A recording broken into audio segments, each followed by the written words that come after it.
Back on the UPIKE Sports Network as we get you set for the Bears and the Knights on Senior Day for the Bears here in this finale of the 2024 season. Charlie, this is a game that, again, you look at it on paper and it doesn't look pretty. This is a game that UPIKE just has to take care of the players that's on its sideline and let the chips fall as they may. I think so. If you play your game, this game will take care of itself. Even with the emotion, it'll be out there today being Senior Day because, a lot of seniors out there, and a lot of those are big-time contributors at this program. 100%. You've got some guys, 22 total seniors on this team, and then on the backside of it, you've got some really solid players that's going to be making their name known as this campaign continues to roll into next season. One of those, the running back, the redshirt freshman of Almon Williams. Yes, he's made it. And, we didn't know who Almon was until about halfway through the season. And then all of a sudden he just emerged that the opening game of the conference, he was just unstoppable. Yeah, it was you go from Alex Sanders, and then you've got Almon, and it was like he was trying to figure some things out, and it was like a different guy showed up. And when he figured it out in a big way. He flirted with the NAIA rushing record. He has rewritten a lot of the records for the conference for rushing yards, rushing attempts. He's in the top with the touchdowns. I mean, just a phenomenal young guy that has still a lot of future ahead of him. The game he broke out, he rewrote the record book for single game carries and yardage. Was it 39 carries for 380 yards, I believe it was. And it was a show. It was. But here this afternoon, this one is about this offense and the prolific nature that it has been, averaging 475 yards of offense, 312 through the air, 116 on the ground. Lee Kirkland is going to put the final touch to the pen in the record books. It's just where does it finish out after today? Yes, that's exactly right. Whatever he does today, every time he takes the field, he's setting new records because he owns them all. He had a lot of success against this team last year. It was an absolute beatdown, 68-0. They've played 3 times. This will be the 4th. 68-0 in 2023, 55-28 in 18, 41-6 in 2017. The Bears own all 3 of those. Last year, Kirkland, 22 of 35, 379 yards, only 1 interception, tossed 7 touchdowns in the winning effort. Yeah, I mean, pretty impressive game. Yeah, and that was basically a first-half performance. He only played 2 drives in the second half. Yeah. So the Bears will have the football to start the final regular season game. From the middle of the hashes, a short kick. Grant Scott will feed it at the 25. Big tight end rumbling right up the gut, lowers the shoulder at the 45 and sets up really good field position for the Bears as he'll get out to the 47-yard line. 6'4", 245, that's a guy you'd like to have returning kicks, right? Absolutely. Especially when he gets in that second level, it's trouble. So here comes Lee Kirkland, the 6'6", 265-pound graduate student out of Bluffton, South Carolina, as he'll set his team up for the first drive on his final home game here in his illustrious career. He'll start with a twin set with Williams in his left pocket. 4 hats across the line for the Knights.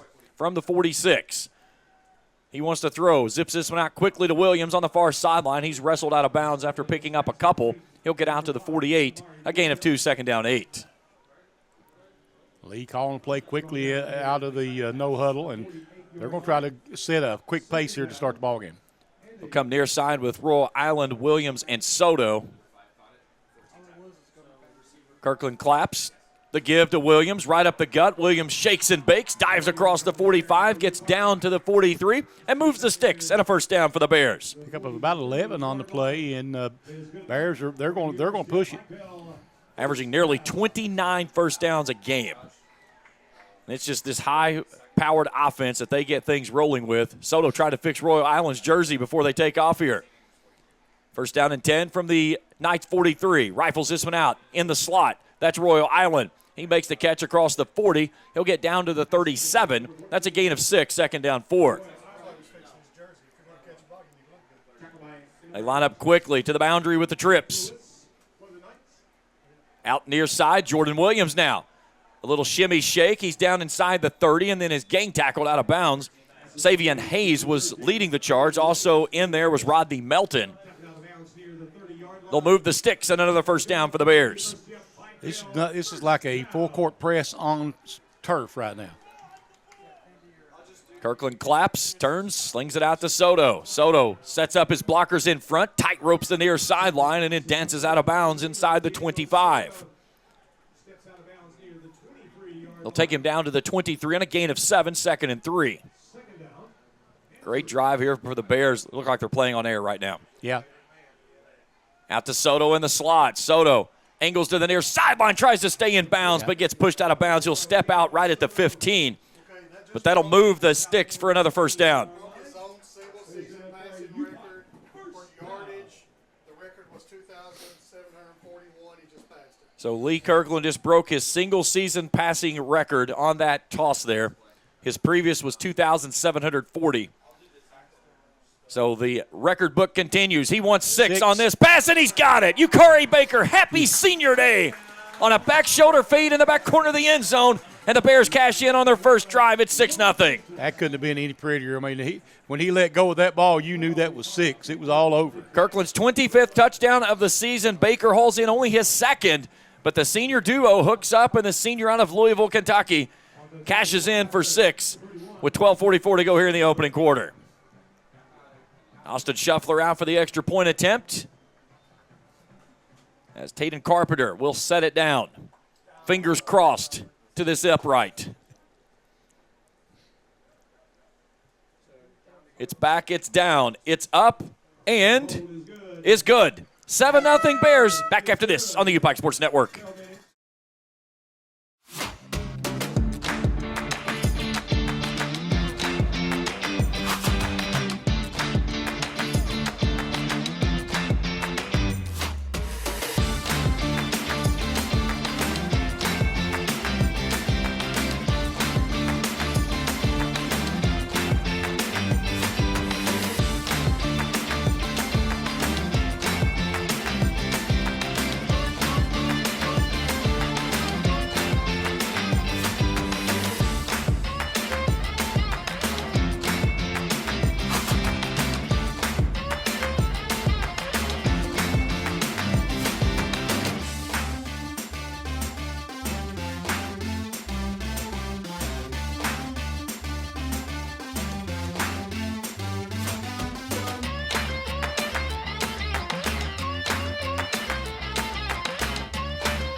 Seven plays 53 yards, and the final 15 going through the air from Lee Kirkland to UPIKE Baker.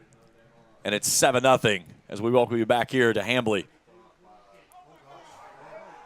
This ball is fumbled on the kick return attempt, and the St. Andrews Knights are going to get bottled up on the back line there. So they'll have the football at their own 10, maybe the 11. I believe it's going to be at the 10, and it will be. I have noticed that most kickoffs are usually put on the yard line. They usually do that. Sometimes I've seen the officials, they struggle to look at this from one side to the other for the hash marks. Here's Kendrick Patterson, the junior quarterback. Was listed on the depth chart as quarterback number 2. He'll get the start today over Henry Canu. 3 receivers wide to the left. Play clock's at 3. He is still yet to snap the football. It's at 0, and they're going to have to burn a timeout, and they didn't get it out. That's a delay of game. And that right there is a fitting start for this St. Andrews team. Averaging only 168 total yards of offense on a season, that they're averaging scoring 9 points a contest. They've scored 72 points all season long. And they're going to give them the timeout. So yeah, that was probably a good decision on that side of things. So going back over to Kirkland on that drive, 6 passes, 6 completions, 44 yards. 1 run there by Williams for 9. He hit 5 different receivers in that drive, and that's just typical Lee Kirkland. Yeah, he does. I mean, he did a really good job going through his progressions and finding the open receiver. Obviously, he's done that a lot with the numbers he's put up. 100%. So Patterson on the season has thrown for 571 yards, 3 touchdowns, 5 interceptions. He's also rushed for a touchdown. The redshirt junior barks forward on first down, looks near sideline, rifles it out, has his man there. That's Devon Roche. And he just dropped it. So the second down and 10. I mean, that one hit him in the worst possible hands. It can hit a receiver right in the hands. Yep. Second. Usually those end up being defensive backs. Yes, but not a receiver. And you always kid, you see a DB do that, you're like, that's the reason you're a DB, not a wide receiver. Right. Empty set for Patterson. Looks to the sideline for the wristband call. Play clock is at 10. One high safety for the Bears. That's Karan Thrower. Patterson calls his own number, tries to go off the right edge, and he gets tripped up. Najier Bellegarde, as the redshirt freshman out of Dallas, Georgia, makes it third down and long coming up after the gain of 2 out to the 12.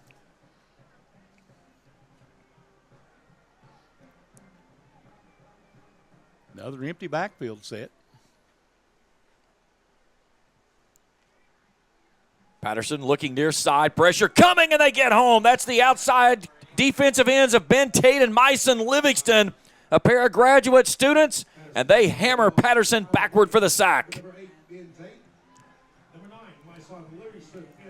Tate coming in with 4 sacks. Livingston had 6, and they converge on the quarterback, and it's fourth down.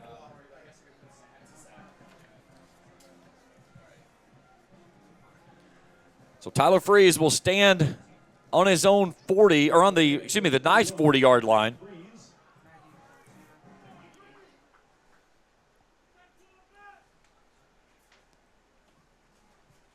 As Raphael Lewis, a side-winding kick that Freeze will think about picking up, and then it'll tumble out toward midfield. And it comes to a rest at the 47 of the Knights. That was a little scary for a minute there. I thought he was going to try to scoop that up. I did too. So here comes Lee Kirkland and his crew leading 7-0, 11:09 to play here in the opening frame. It looks like Pike will go with the empty backfield look. Tyrese Christensen in the slot on the far side, joined there by Brandon Newton. Near side, Jordan Williams, Diego Soto, and Jalen Royal Island. From the 47, far side hash for Lee Kirkland. Kirkland wants to throw on first down. Fires this one out to Christensen on the far sideline, just shy of the 40. He'll step out at the 42, a gain of 5, 2nd and 5. Bluefield has taken a 3-0 lead over Point as the Rams get points on their first drive with a field goal. Hey, we're all Rams fans today. 100%. Dewey Lusk is everybody's favorite coach right now other than Corey Phipps. Out to Brandon Newton. Newton tries to turn it up the sideline, and it's defended nicely. Making the stop there on the far side.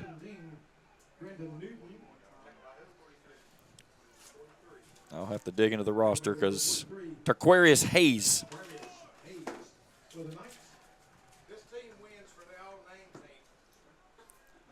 Third and 4. Kirkland, a clean pocket. Rifles this one across the middle and had his man there, and he dropped it. He had Jordan Williams there, and it hit him in the hands. So fourth down, and the Bears offense stays out.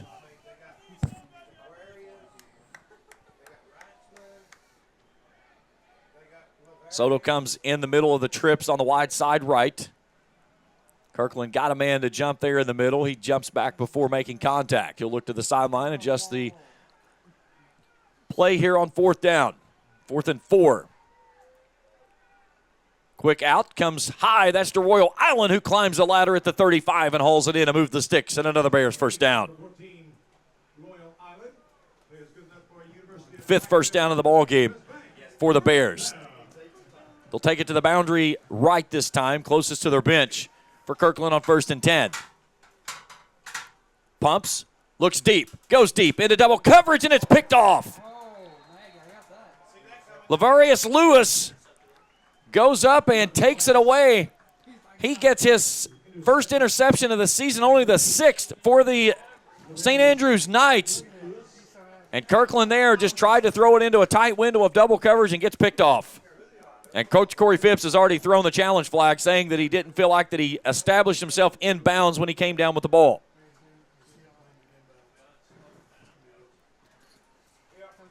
We have only seen a challenge overturned twice in our history of doing this, Charlie. But on the good side, they've both been here. They have both been here.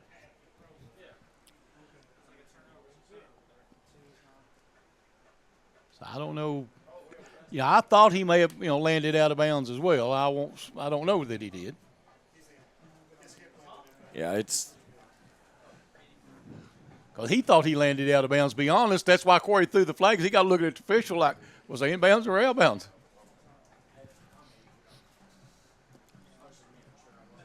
So 10:08 to go here in the first frame. 7-0 our score. And Kirkland's going to have either his second interception or second incomplete pass that's going to result in an interception, or if he's ruled out of bounds, it'll just come back as an incomplete pass.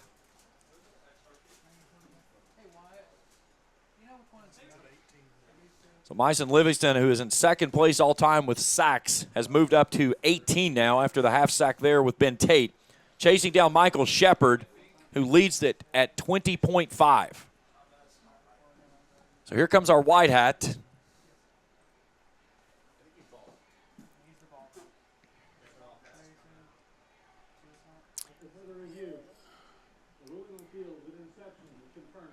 And the ruling on the field is confirmed. Now, the difference there, Charlie, that means that they saw enough evidence there to confirm what they called on the field. So you get sometimes you'll say the ruling on the field stands. That means they did not see anything to overturn it. But when they say the ruling on the field is confirmed, that means that the call that they had enough evidence to say, yes, this exactly was the correct call. So the offense now for the Knights take over from their own 12, almost the same starting field position they had on their last drive when it went quick 3 and out. Kendrick Patterson in the pistol look. Looks right, throws right. A low pass goes out to Jawan Lyons. Lyons cuts back outside across the 15. And a nice gain there on first down. Lyons, 22 catches, 243 yards, a pair of tutties on the season. Has also rushed for 96 yards. They'll take him out to the 17 on a gain of 5.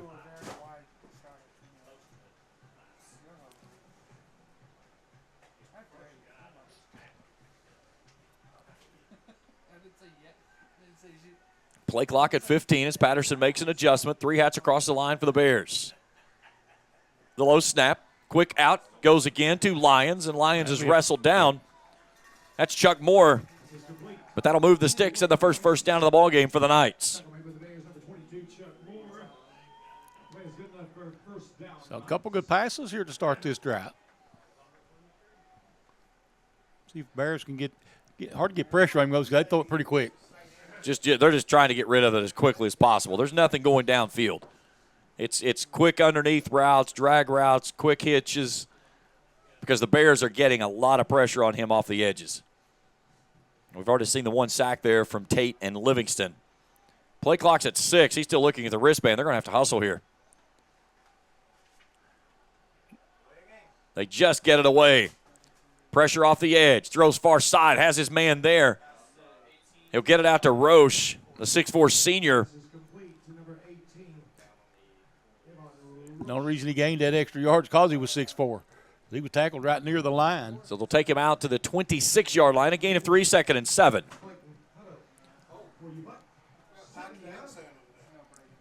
Point has answered Bluefield. They now lead at 7-3. We'll keep you abreast on that one as we see scores fly through. Again, that game having a lot of implications of what comes out for the finale of the conference championship. Again, if Reinhardt, UPIKE, and Point all win today, we've got a 3-way tie for conference champions. Here's a Patterson run. He's upended after getting a couple. It's going to be 3rd down coming up. So it'll be shy of the 30. Put him at the 28, so a gain of 2. It'll be 3rd down and 5. Or excuse me. Yeah, third and, well, they moved it to the 28, so now make it 3rd and 6. 3 receivers wide.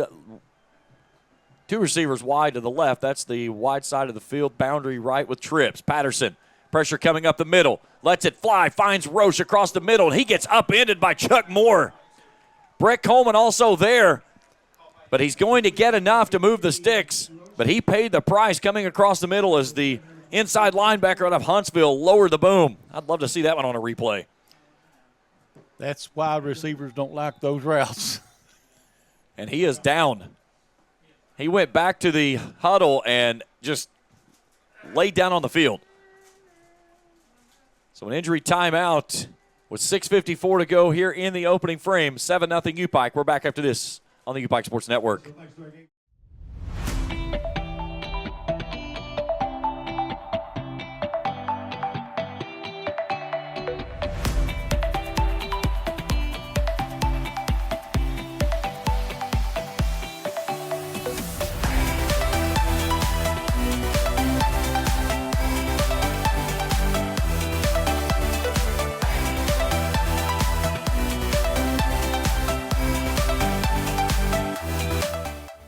.654 to go in the first. Evan Roche attended himself off the field and off to the far sideline. First down and 10. Hand off, and what a big stick right up the middle. As the running back gets absolutely drilled by Naj Bellegarde, and he is down. I think, is it a 5? That's Ellison Sandiford. So back-to-back plays, a player has gone down for the St. Andrews team who is very thin on players to begin with. 45 total they traveled with today. And, again, you've got 2 guys from your starting rotation that have gone down on back-to-back series here with injuries. And that was just, he ran into the redshirt freshman out of Dallas, Georgia, and he felt the brunt of his 189-pound frame. They run straight up, and that's a disaster waiting to happen. Chuck Moore was in there with him as well, and we saw what Chuck Moore did on the last play. So again, UPIKE took the opening drive, 6 plays, 53 yards, 15 from Lee Kirkland to Yukari Baker on the touchdown to go up 7-0. That was with 12:44 to go in the opening quarter. Forced a 3 and out. Then Kirkland throws an interception. And now the Knights have taken it from their own 12 out to the 37. And they're faced with 2nd and 9 after the 1-yard completion. Trips wide left, 2 to the right on an empty set for Patterson. He was not ready for it. Luckily caught it. He'll get it away, and he throws it right into the hands of Bellegarde. Bellegarde cuts down the far sideline, spins to the 20, still trying to stay in bounds, and he's pushed out on the far sideline. But Bellegarde hauls in his 2nd interception of the year, and the Bears will have it inside the orange zone. It'll be 1st and goal. I'll tell you, he had – I think if he'd have went on a straight pattern to the end zone, he probably wouldn't have been touched. Bellegarde was the only guy that probably had a chance at that ball because that was a play that Patterson had no idea. They're going to move him back to the 11, so it'll be 1st and 10 instead of 1st and goal. But inside the orange zone for the Bears here facing a short field. The snap came to Patterson. He was not ready for it. Luckily, he caught it, and then he turns it loose, and his receiver was nowhere near where he wanted to go, and the only person standing there was Bellegarde. 6:03 to go in the first, so we've traded interceptions now. Bears looking for more. Low snap to Kirkland. Pumps, looks back corner. He's got his man wide open in the end zone. That's a 6th as he hooks up with Jordan Williams for his 4th touchdown of the season. 1 play, 11 yards, 13-0 Bears. I mean, again, just another perfect throw. Nobody's going to catch it but him. Kirkland's 26th touchdown of the season, as the record book continues to be rewritten, as that gives him 89 in his career. That's unbelievable. Shuffler out for the extra point attempt. Especially considering his first couple of years, he didn't get much playing time. High snap. Carpenter gets it down. He'll bang that one through. 14-0 our score. 5:58 to play in the first. Back for more after this on the UPIKE Sports Network.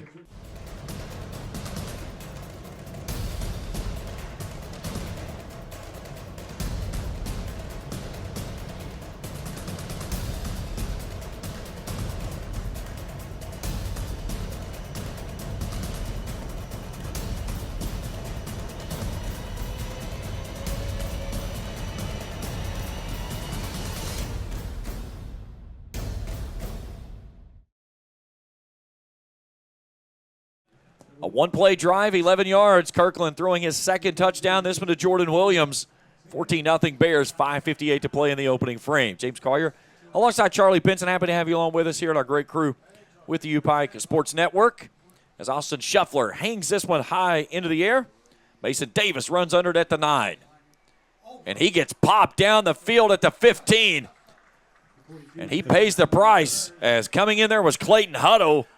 And Hutto, along with Caleb Anderson, delivers the big pop. Yeah, he looked. I don't think he saw him coming, and all of a sudden he's like, "Whoa!"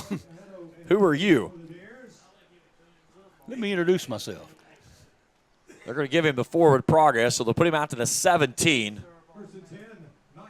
So far in the football game, 22 total yards for the visiting Knights. UPIKE was 76, but they've had 2 short fields to work with. Patterson an empty set. Looking near side, rolls this one out, and it was nearly intercepted. Karan Thrower had a beat on it. Javion Shepard was also there. They were looking for Ellison Sanford, who took the big pop on the last drive. Pass flies incomplete, 2nd down 10. That was a dangerous throw. Because if either of them had that football in their hands, it was 6. Especially with Thrower going the direction he was going, because he was going to have the sideline with no one in front. 5:49 to play here in the opening frame. Patterson stays in an empty set. Again, this team has only rushed for on an average of under 58 yards a game. Low snap to Patterson, brings it near side, and a bad throw. He was looking for his tight end, as that was Raphael Louis, who was also the punter. That's something you don't see every day. I was going through the notes and saw they had a running back that has also done some place kicking. So 3rd down and 10, 5:45 to go in the first. Bears defense trying to make another 3 and out, which would be their 2nd of the ball game. Hand that football back to this high-powered offense for the Bears. Empty set for Patterson. Pressure coming off the edge, and he gets hammered.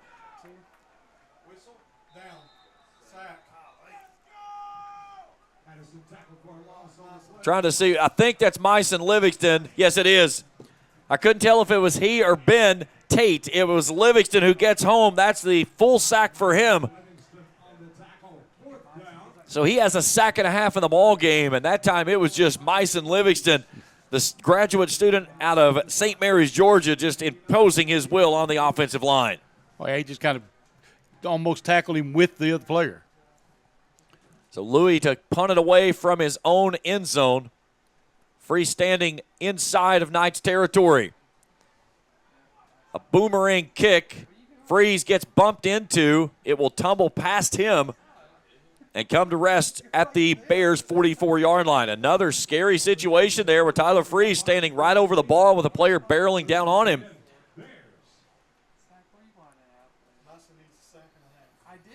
So now Myson Livingston a sack and a half away from, will that tie him? That would tie him for the all-time sacks record. Bluefield has gotten more points. It's now 7-6 late first quarter between them and Point. They trail at 7-6 in that contest.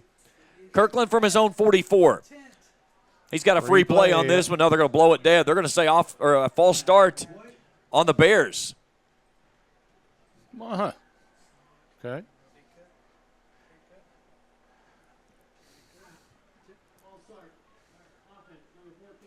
They'll get that one on Jalen Royal Island.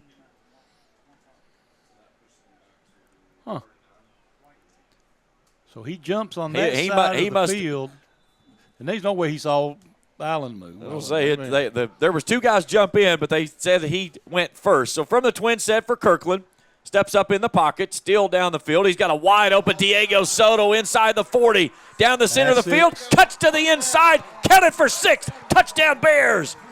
56 yards, Soto's longest touchdown of the season. That ties Kirkland's longest touchdown of the season. One play, it's 6, 20-0. Bears rolling. Kirkland throws his third. Well, this is kind of going to be an exhibition today, isn't it? And that is not Soto's longest of his career. His longest, 98. That was here last year when they were backed up from the 2. Kirkland threw a go route. Soto hauls it in and never was touched. Shuffler for the extra point attempt. It's back, it's down. Kick is up and is true. 21-0 our score. Back for more after this on the UPIKE Sports Network.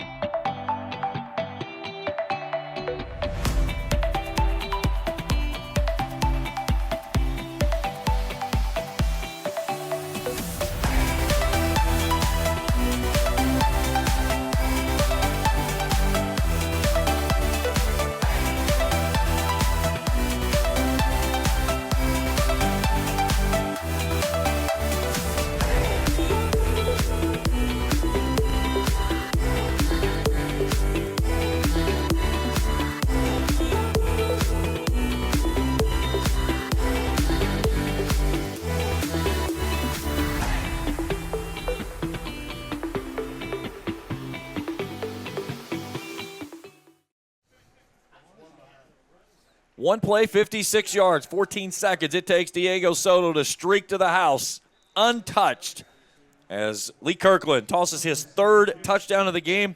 21-0, 4:37 to play here in the opening frame. Be interesting to see if they can mount any kind of resistance to the Bears today. So far, they haven't. Here's Lyons. He does a little jump cut at the 25. Nothing working there. Their best field position of the day. So they'll start it out either the 20. Let's check your theory here, Charlie. Is it going to be the 25? No, they're going to put it at the 26. So they go to a hash mark instead of a yard line. You know, everything happens for a reason. We had one last night. The ball fell dead on the hash mark, and they still put it on the yard line. My favorite one is when you have 3 officials that's standing on 3 different hash marks across the field. Yeah. Both on the sidelines and the guy in the middle, none of them are on the same. Patterson starts with a man in the backfield in a twin set. Down 21-0 are the Knights. Low snap, Patterson. Pressure coming off the edge. Steps up in the pocket. Spins free and then gets hit from behind. Bente delivered the pressure. Myson Livingston gets the tackle. It will not go home as a sack as he is going to get past the line of scrimmage.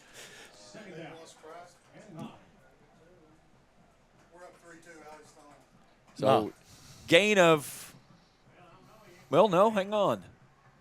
Yeah, put him up right at a gain of 1.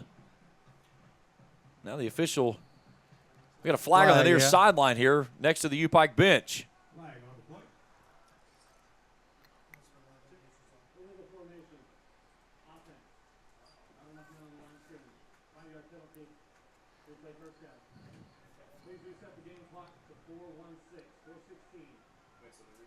So the play does not actually occur. So the 5-yard penalty backs it up and makes it 1st and 15. A lot of play went on there with no whistle. No whistle.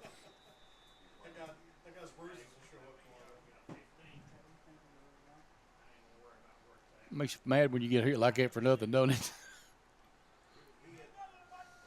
Patterson looks right, rifles it into double coverage, and it bounces off his receiver's chest and incomplete. That was out toward Mason Davis.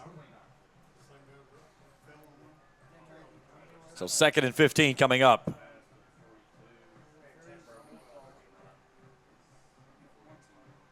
Four minutes and 2 seconds on a rested clock.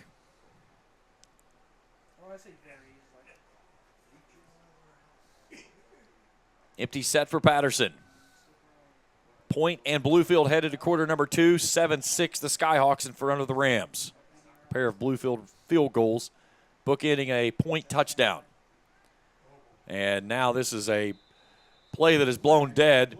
Patterson called for the ball, and the center just didn't snap it, and he was going off the hut, off the corner there, and it's going to get 5 back from the illegal formation. They're going to have to talk about it. They're not sure.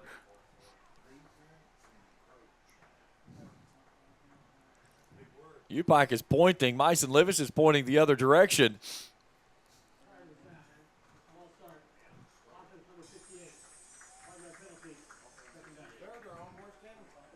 Everybody knew about the center. Yeah, it's the left tackle is the guy they got it on. Number 58, Dalton Battles. He lost that battle. He's the only one that knew the snap count. Everybody but the left tackle. So 2nd down, 20 now. Patterson calls his own number, goes off right edge. Myson Livingston wraps him up around the ankles, and it's 3rd down and long.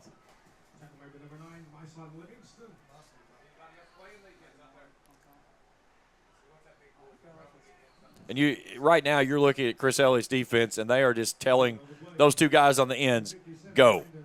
There's no stunts. There's no play. It's just go. Go find number 4. Landon Rowe is the one getting all the pressure in the middle as the nose tackle, and those 2 ends are just beating everybody off the punch. So 3rd and 16, Patterson throws this one out to the far sideline, has his receiver in motion as he'll make the catch, as that's out to Ray Barber. But it's going to be well short of the marker to gain, and it's 4th down.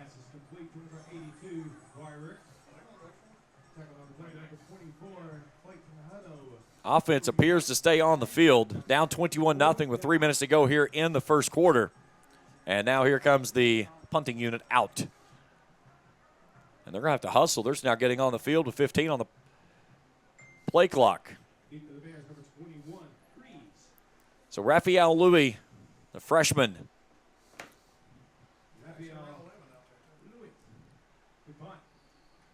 Just get it away, a high snap. This one's a low kick. Freeze will run up underneath it at the 36 near sideline. Should have been a penalty there on a horse collar. But he'll get it out just shy of the 40, and the Bears will have the football from their own 39. 2:27 to play here in the first. I think look for more of the same. Just go and spread formation, just like throwing it all over the field. Well, and you look, when they run 2 high safeties, it is wide open in the middle of the field. That's that last play they got to Soto. And if you get a guy like that in the middle, he just runs past everybody. And that's exactly what they're going to look at here. A 2 high safety look and an empty set for Kirkland. He'll sling it out to Christensen on the far side. Cuts downfield, across midfield with a head of steam, and is finally pushed out of bounds into the Knights bench. Penalty marker on the field over at the 40. So we'll see what we get. They're going to move it back around the 42. Probably going to be a block in the back, which will be assessed on the back end of the play. So it's going to result in a 1st down, and then they'll put the 10 yards on it to move it back from there from the illegal block in the back. Or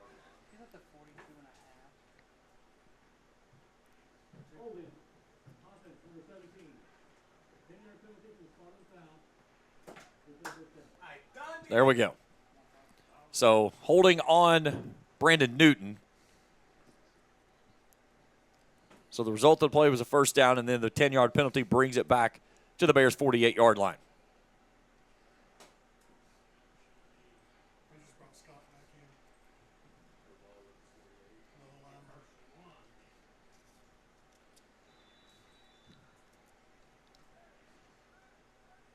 Kirkland with an H-back of Grant Scott, the high snap to give to Christensen. Right up the gut he goes. So he gets down inside of Knights territory, and he gets hammered in the hole. Joshua Henderson, senior linebacker, leading the surge there out of the middle. So a 1st down and 10 now for the Bears. Play action, Kirkland. Dumps it out to Scott. Scott right up the seam. Cuts it back to the outside. Slips a tackle 35. Still on his feet as he dives down inside the 30. They're going to put him at the 30-yard line, and another first down for the Bears. 17 yards on the hookup there to the sophomore out of Pikeville.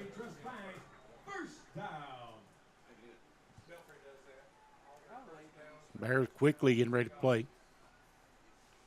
Kirkland play action again, rolling out left, throws it to the far side. That's Diego Soto. Soto makes an angled cut and then is pushed out of bounds inside the 20 down to the 17. Another first down for the Bears, and they're inside the orange zone with 1:10 to go in the opening quarter, leading 21-0.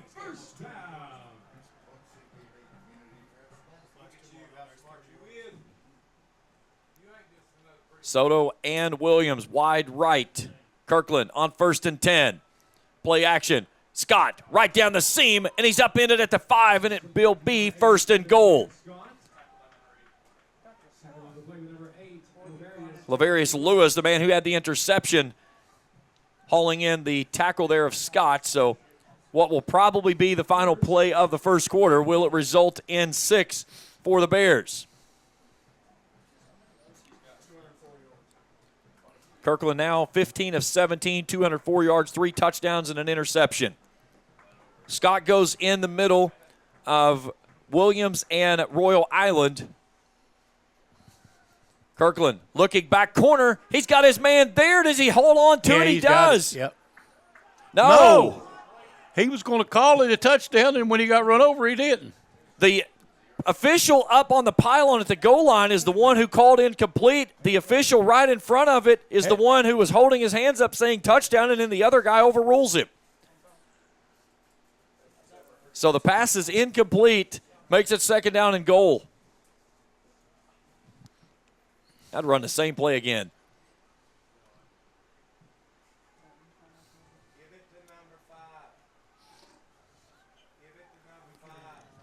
So they'll go with a 12 personnel here, 2 tight ends attached, 1 on each side.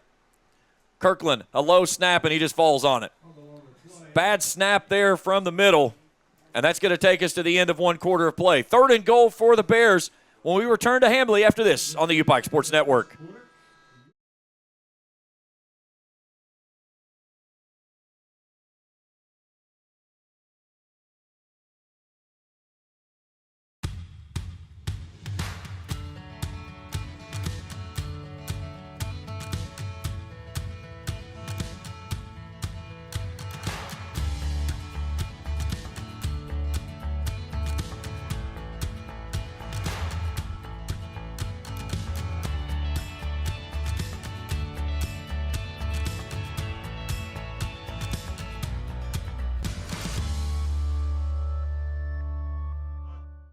$21-0 as we welcome you to quarter number 2 here from Hambly.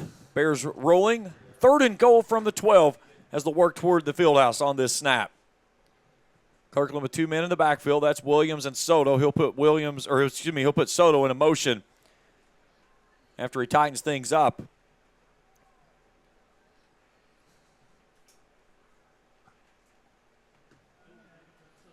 Steps up in the pocket, looking for Amon Williams on the far sideline, and it's incomplete.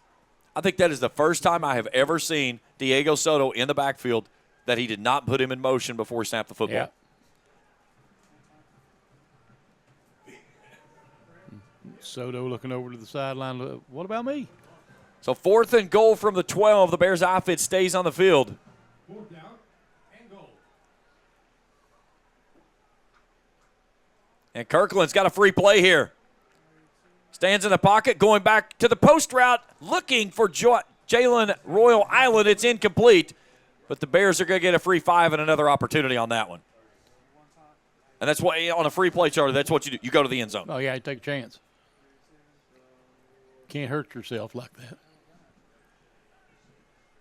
Bears today have attempted only 1 4th down try, which they were successful on.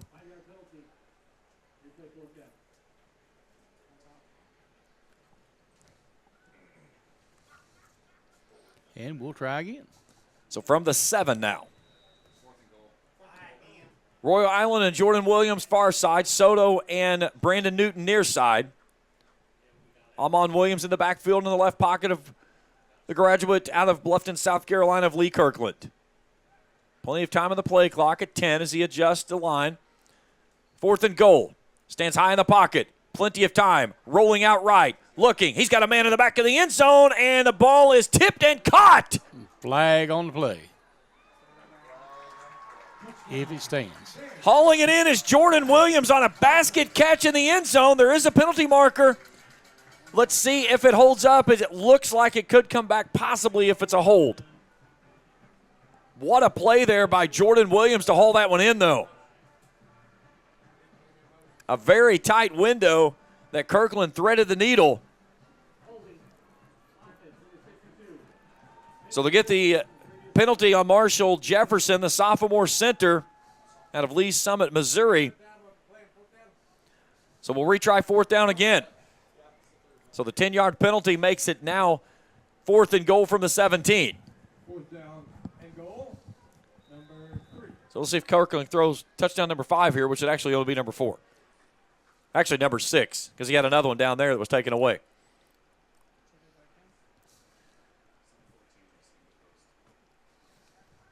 Two high safeties. Soto out wide left. Kirkland on 4th and goal from the 17. Steps up in the pocket. Looking back corner. He's got his man there. He hauls it in. Does he stay in bounds? He does. Touchdown, Brandon Newton. A perfectly thrown ball from Lee Kirkland on a play that only Newton could get to. He rifles it in on 4th and goal from the 17 and makes it 27-0. 27 seconds into the second period. So he threw 3 touchdown passes on that drive. Yes. He only gets to count one of them. Only counts one of them. So his 4th of the day takes him to 221 through the air today. Shuffler's extra point attempt is up and splits the uprights. 28-0, Bears in front. Back after this on the UPIKE Sports Network.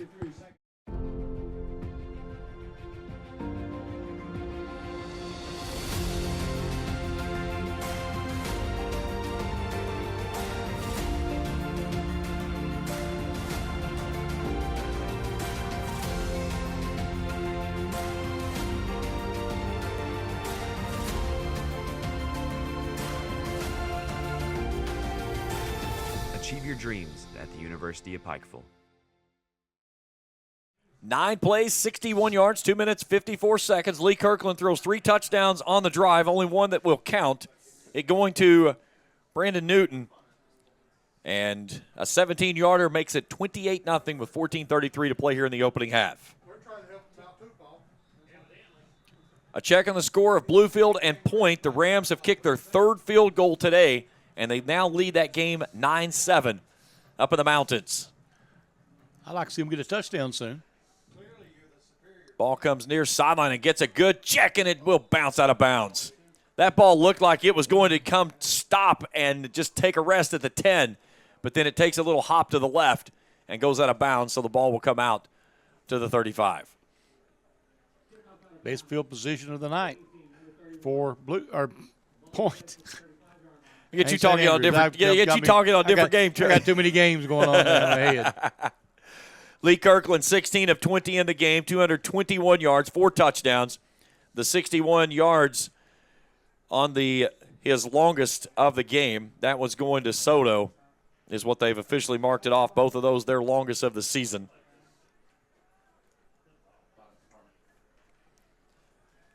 So Patterson an empty set.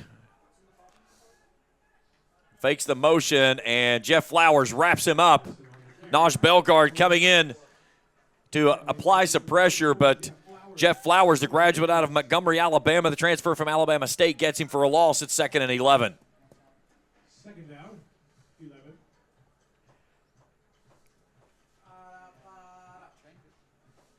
And you probably would expect at this point that St. Andrews is going to slow things down to just a brutal slow pace, trying to milk out every possible second off that clock that they possibly can. Twin set with a tight end out to the far sideline. They've got the man there of Mason Davis, and he's out to the 45, and that'll move the sticks. 3rd first down of the ball game for the Knights. averaging just under 11 a game coming in. Tackle payment number 1. Javion Shepard. That's good enough for a first down tonight.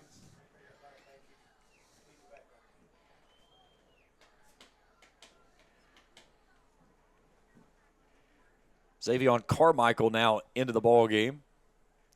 He'll attach as a tight end on the near side in a twin set. Pressure coming up the middle. Ball gets out quickly, and they've got their man as that one is out to Ray Barber. Nice catch with man right on him out there, though. So a gain of 7 on the play, 2nd and 3. Into Bears territory the Knights go, trailing 28-0 inside of 13 to play in the half. Their first trip across midfield.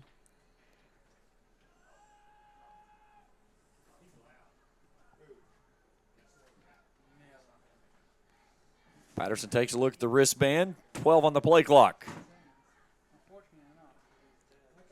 3 hats across the line for the Bears. They send 3. Patterson comes near side and throws it off the top of the helmet of Xavion Carmichael, the sophomore. Nearly had a longest yard moment there as that one tried to stick in the face mask. Yeah. Incomplete, 3rd and 3. Third down and 3.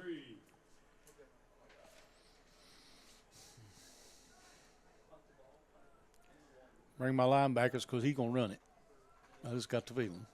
Yeah, this is a ball that's probably going to call his own number and try to scramble. Patterson 6 carries for 9 yards today.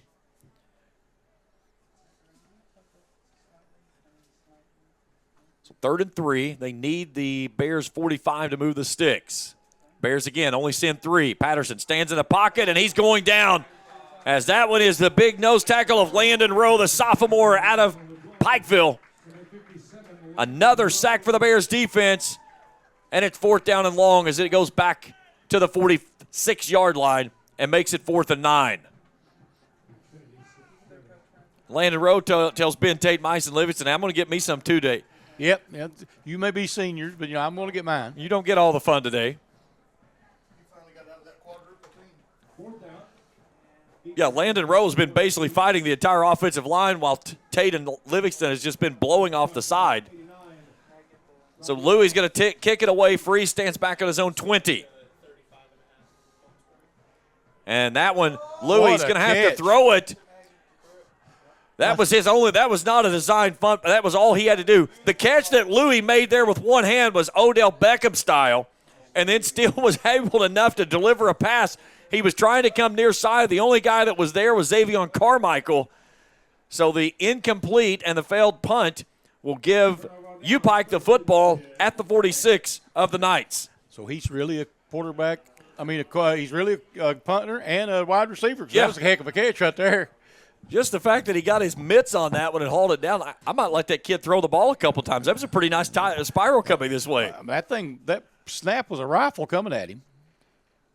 So Kirkland leading 28-0, 11:34 to play in the half. We'll start it again, another short field on the plus 46.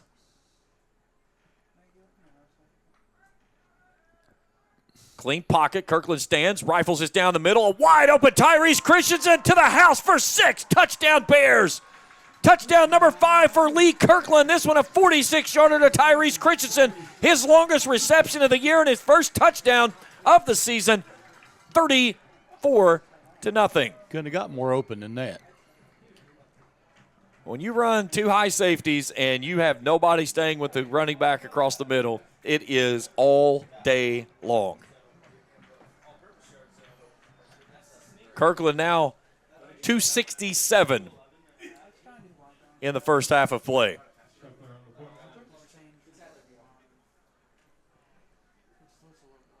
He's throwing the ball to 8 different receivers. And that one is a line drive that sneaks through the left upright. 35-0 our score. Back for more after this on the UPIKE Sports Network.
A quick score for the Bears as one play, 46 yards.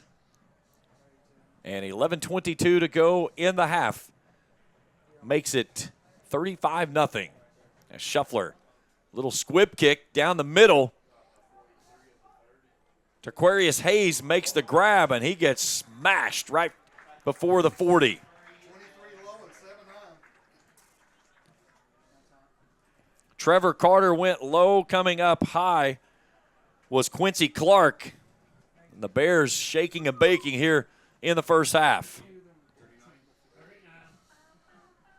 So put it at the 39-yard line, down 35-0. Point has found the end zone again. They now lead it 14-9, 2:40 to go in the first half up in Bluefield.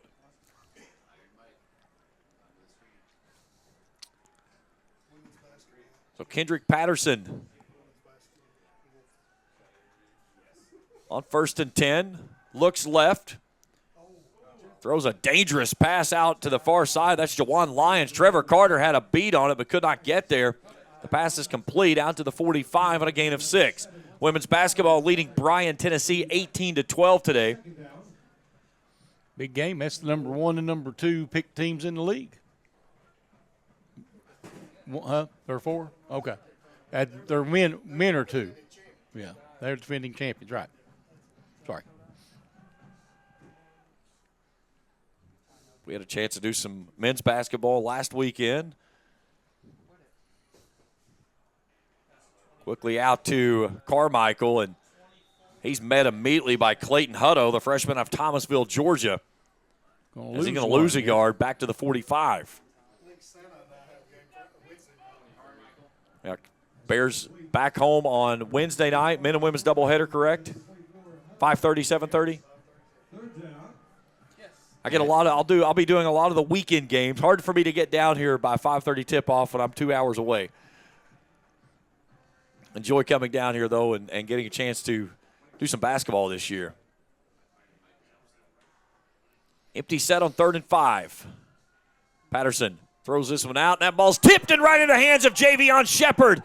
And Shepard hauls in his 2nd interception of the season.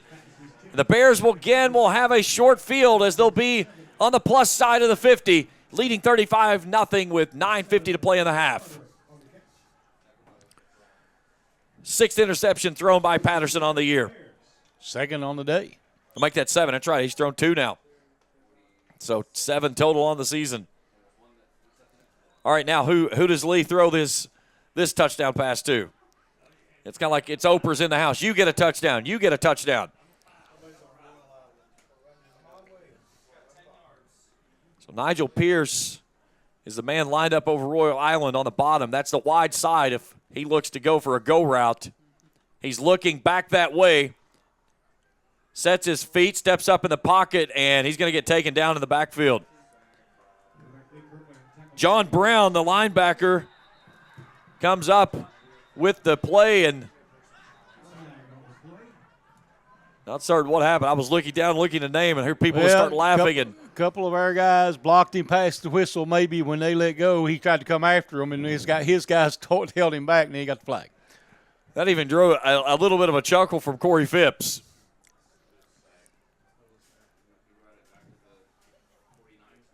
So they're going to take him back to, I believe they're going to put him at the 48-yard line for the Bears. And we'll sort it out on the other side of the penalty marker as well.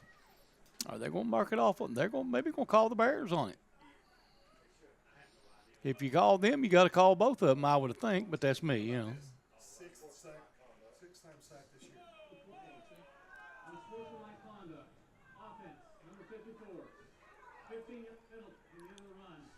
So they'll get the unsportsmanlike conduct against Micah Lee, the graduate out of Louisville, Kentucky, the pride of Fern Creek. And Coach Corey Phipps pleading his case on that.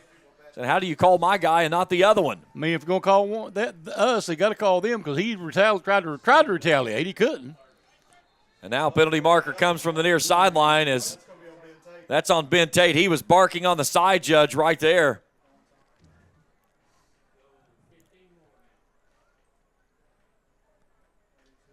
That's it's only the 6-second season.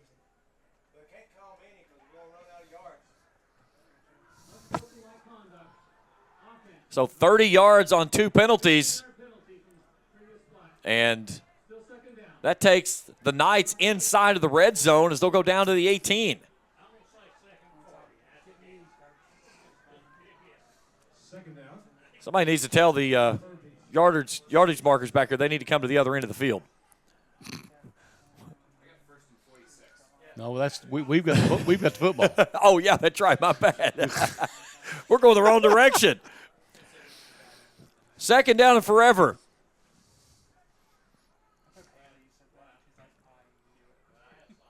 Kirkland brings it out near side Williams. Williams gets a block there from Soto. Cuts back inside and slips right beside his bench, close to the 30. And a penalty marker flies in front of the Bears bench. Crowd As happy Laria about Lewis may have bought him 15 back. Things amping up here late in the second quarter. Flag courtesy of number 8, Heath Lewis. Okay, so Chill out, Papa. Chill out. Everybody calm down. For the play. Unsportsmanlike conduct. Defense, number 8. 15-yard penalty for illegal run. So down the count. It's third down. So now it's third down and a little more manageable. Now, wait, yeah, that's an unsportsmanlike. Is that an automatic? That makes it an automatic first. So bring it out to the 44.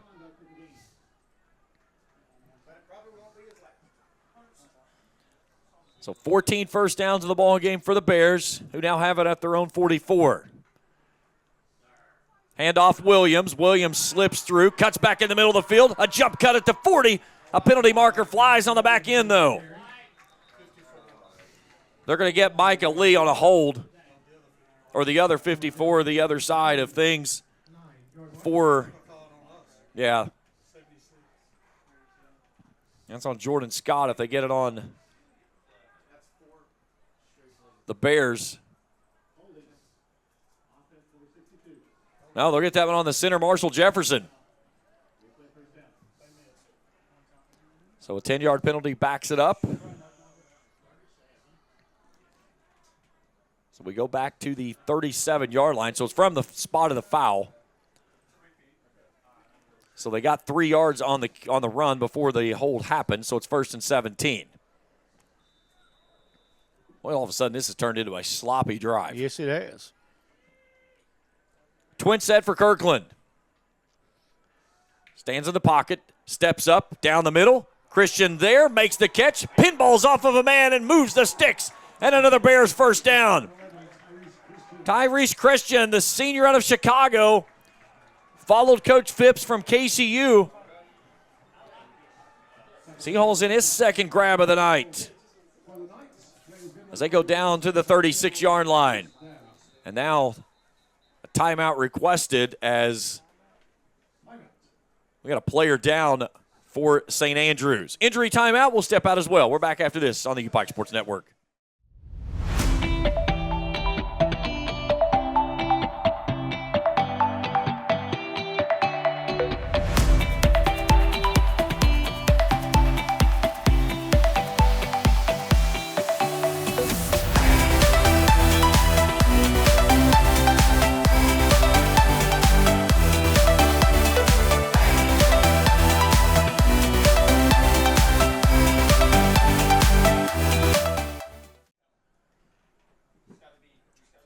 .20. I was looking at the clock. Clock continued to roll. Yeah, the white hat started it. Okay.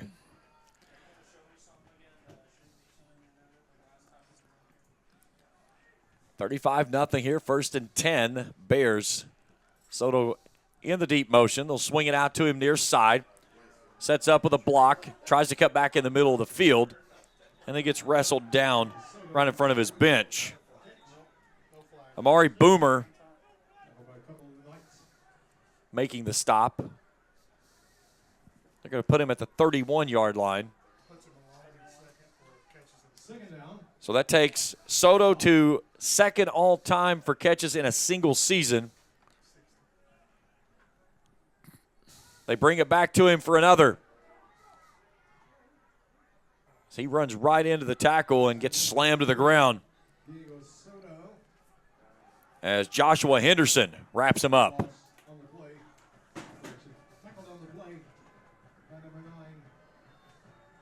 So another first down for the Bears, their 15th. Kirkland lines up, wants to go quick. Handoff Christian, right up the gut, slips through the hole and gets stood up just shy of the 16. They'll move him back to the 17 on a gain of 5. So we go inside of 7 to go in the first half.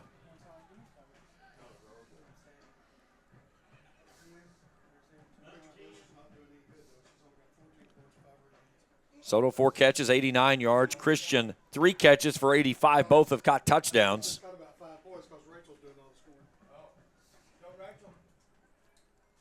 Soto in motion.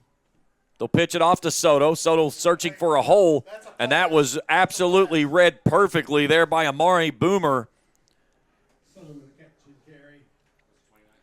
That's what you call the old jet touch pass. Yep. And now we got a player down for the Bears. And that's Soto.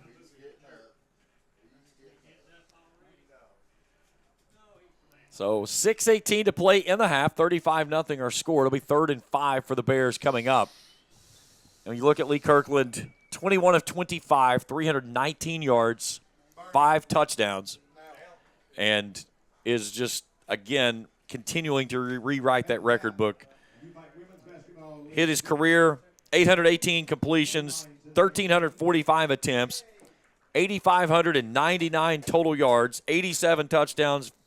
The only one he's not going to get is the interceptions. That's 56. And it's just sort of something he does. Sometimes he makes it look so easy.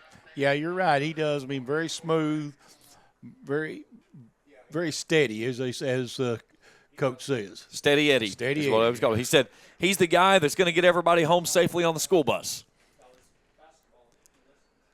So Soto walking to the sideline with Lauren Curley, the director of sports medicine here at UPIKE, with a very visible limp, but it is getting better the closer to the sideline that he gets, which is a good sight to see.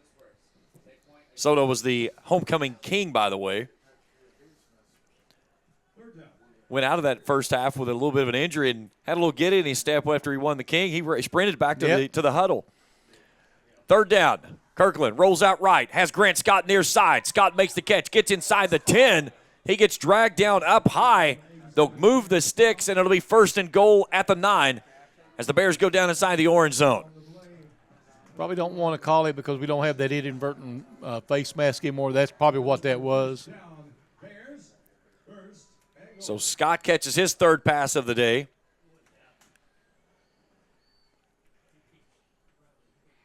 Scott, Royal Island, and Jordan Williams wide to the right. Near side is Brandon Newton.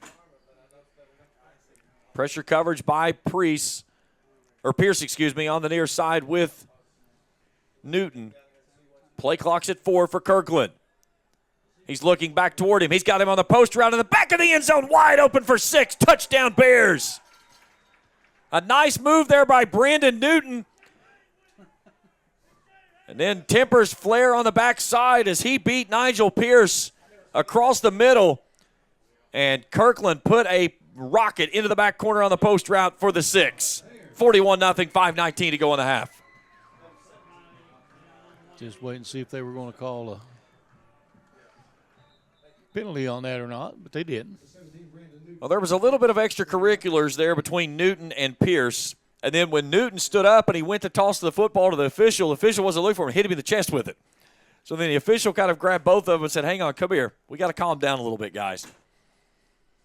So Kirkland tosses his 6th touchdown of the ball game. As Jacob Kopchak was the offensive line member that was injured, as he's very gingerly trotting toward the sideline. His great-grandmother, 87 years old, making the trip here today in attendance for Senior Day. Nice. Very impressive. Typically watching at home from California, made the trip and was here today in attendance. So great to see her come out today to see Jacob get a play. Shuffler's extra point is up. That one is true. 42-0, 5:19 to play in the half. Back for more after this on the UPIKE Sports Network.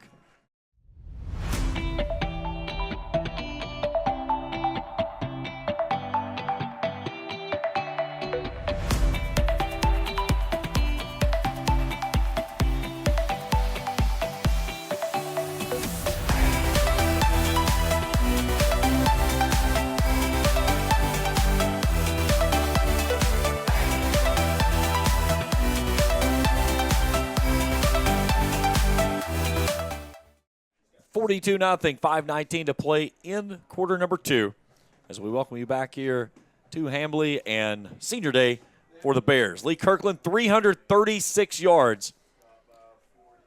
He has 6 touchdowns. And the kickoff is returned out to the 34-yard line, and that's where the Knights will take over.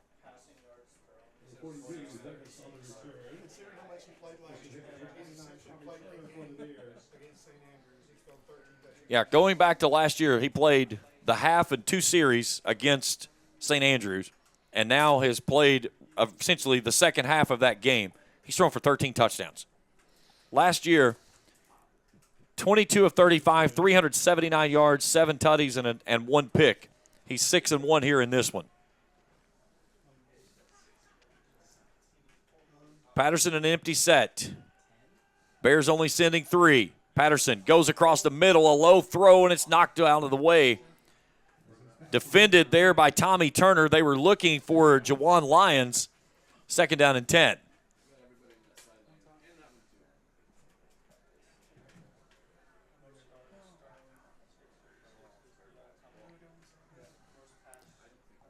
Talking about families in attendance today. Got a chance to meet Amon Williams' father here before the game.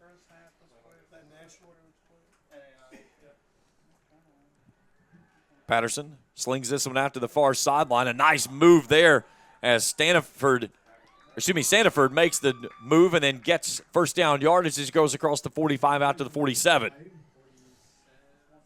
Sanford was a kid that he took that big pop there in the first quarter and then popped back in.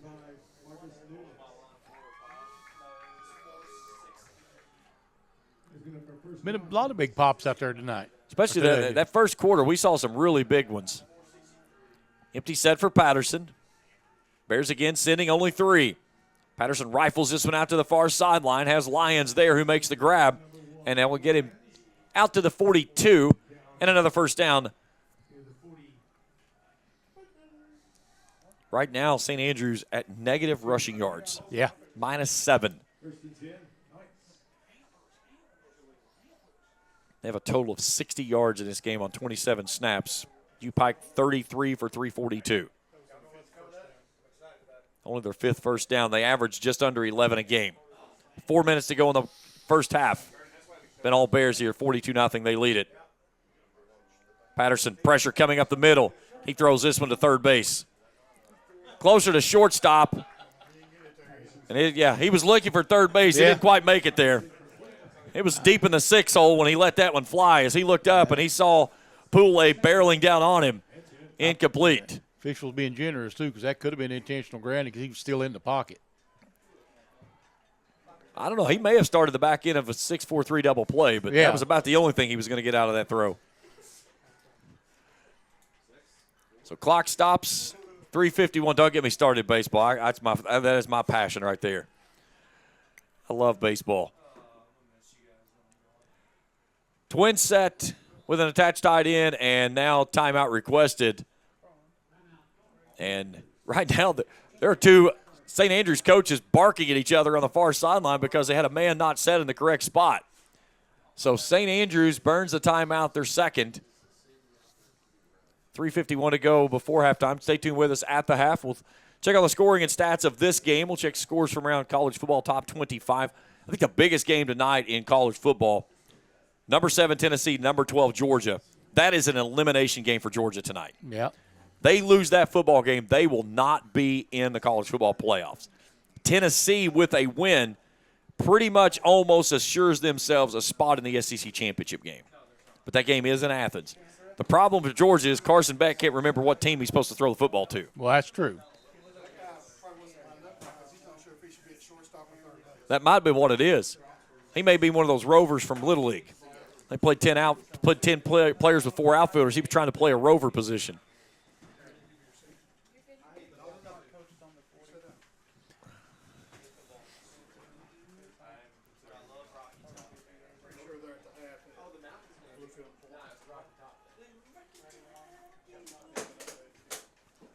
So finally we go back underway out of the timeout. 2nd down and 10 for the Knights from the Bears 42. Patterson comes near side, and it's well over the head of Lyons. On the backside there was Tommy Turner. He got a fingertip on it, but it zips through, incomplete. 3rd down and 10.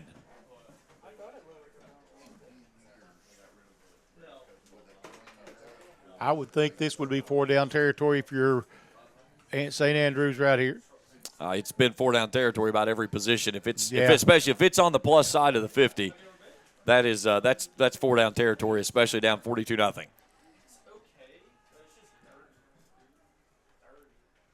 Patterson in an empty set, much what he's been there all game long. Floats this one near side, and a nice catch by Jawan Lyons. Heavily contested there by Tommy Turner, but Lyons sees it through and moves the sticks as they'll get down inside the 25 to the 24. 6th first down of the ball game for the Knights. That was a dandy catch there by Lyons. Oh, he was.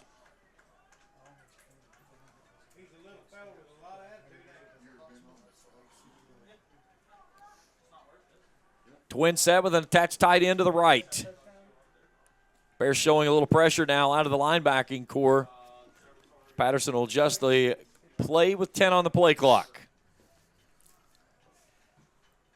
Bears walking a pair of linebackers up into the hole. Play clock's at 1 when Patterson pulls it down, calls his own number, and Myson Livingston delivers him to the turf once again. I think he's going to forget that number soon. He is not a fan of number 9. Yep. He has been attached to him a lot this evening. So down to the 22-yard line on a gain of 2, 2nd down, 8. I think he's going to be like a baseball pitcher out there. Coach calls that, call your own number. Shaking that one off, Shake Coach. that one off. Step off, you step off, and Tyler, the umpire said, son, you step off one more time, I'm going to call that pitch a ball. Same set right between the hashes. Approaching 2 minutes to go in the half. Patterson looks right. Rolling out, pressure coming. Bellegarde delivers a major pop. And they got a flag. As Patterson got sawed in half there by Naj Bellegarde. Now we'll see what the penalty marker is. It's going to be a hold as they're already walking it off. Hold on 68. That's got to add insult to injury right there, too. Yeah, the right tackle, Damian Judd. Your quarterback gets absolutely murdered off the edge, and then you get called for 10 on the backside of it. So the clock stops with 2:04 to play in the half. It'll go back and make it 2nd down 18 now. And they'll put the football in between the hashes now at the 32. He's a tough kid. He's still out there playing. He was slow to come to his feet, though. Yeah. He felt Bellegarde. He might feel that one later tonight again. That one's one that's going to hurt on the bus ride back to North Carolina.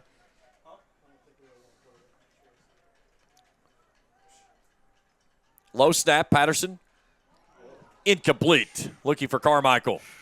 And that was so close to a pick 6 right there. That was Karan Thrower coming downhill. We've talked about him a couple of times today that he's had opportunities coming downhill, just cannot get it.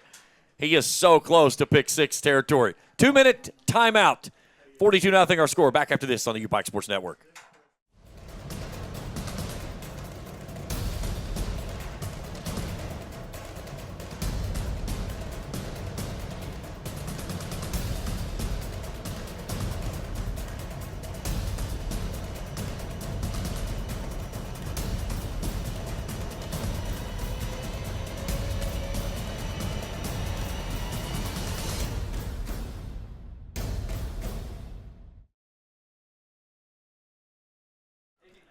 Two to go in the first.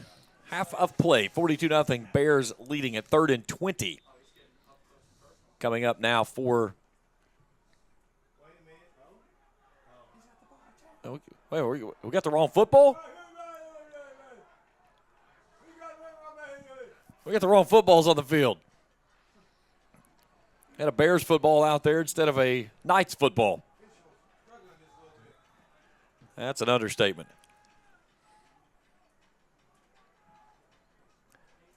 Patterson stands in the pocket, moves left, lets it fly, going to the end zone. He's got a man back there. That's Lyons who hauls it in. Did he stay in bounds? He did not. And Lyons slams the ball to the turf and goes to see the chain link on the backside of it.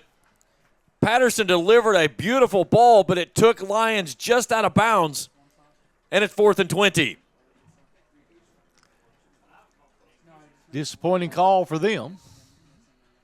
Second ball that we've had in that same corner that's looked like 6 that's been turned over by the official saying no, no, no. At least they're consistent. Oh, they've been consistent today. That doesn't always mean it's a good thing, though. At least you know what to expect. Exactly. If they're consistent. They're going to have to hustle here. Play clock's at 3. They're not set. And they're not going to get this one off. They're going to have to burn their final timeout with 1:53 to play in the half. So 4th and 20 from the Bears 32. Lee Kirkland today carving things up, getting ready for Thanksgiving. 336 yards with 6 touchdowns. He's thrown 7 passes to Diego Soto. Tyrese Christian, Williams, Grant Scott, and Brandon Newton all with 3. Jordan Williams, Jalen Royal Island with 2, and Yakari Baker had the first catch of the game, a touchdown.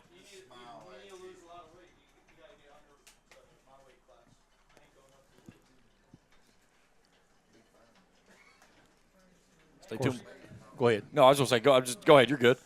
Look, they're going to give the Bears the ball back with 1:40 at least on the clock, I'd imagine. So that's the time for them to make another drive. And 2 timeouts. Yeah. If the Bears can get a stop here, they'll have the football back with tons of time. I mean, 1:40 anything, 1:50 in this offense is more time. That's almost enough for 2 drives. 3 receivers right, 2 to the left for Patterson. Pressure coming off the edge. He gets home again. It's Ben Tate. He was untouched when he got the edge, and he's dancing around at the 40 as the Bears get another sack on Patterson. And then a penalty marker flies. That thing may bring rain. That was one of the longest pass plays we've seen on the day today from our wide hat that threw that one about 17 yards from the hash marks.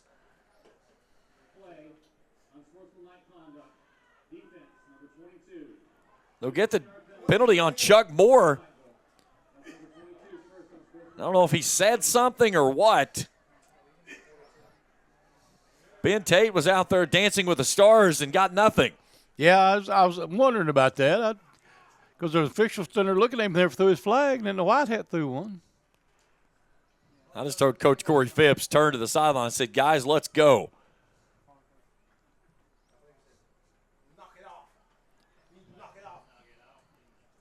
So 1:49 and 2 timeouts for Lee Kirkland.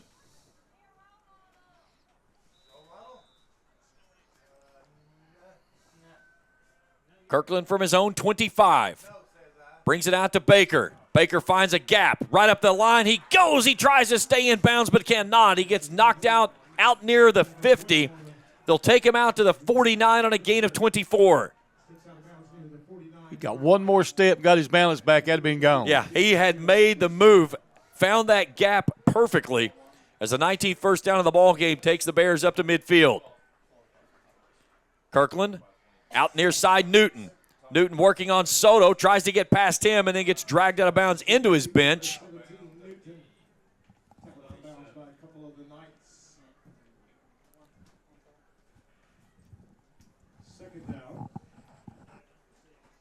Do not have a 35 on the roster. That's why I'm looking for. He's not on there. So 2nd and 7 on the gain of 3. Quick out to Soto. Soto cuts downfield, tight ropes the near sideline, and steps out right at the 40. That'll move the sticks. Another first down for the Bears. Clock continues to roll inside of 90 seconds. No, he went out of bounds. I'm going to say they got to stop it there. Coach Corey Phipps is saying, hey, why are you running the clock? He stepped out of bounds. They're going to put any time back on him for him, but, Soto, again, dives out of bounds, running just before the 30. So his receptions continue to increase.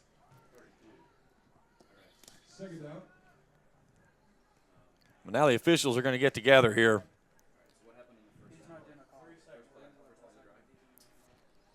I wouldn't worry about it at this point.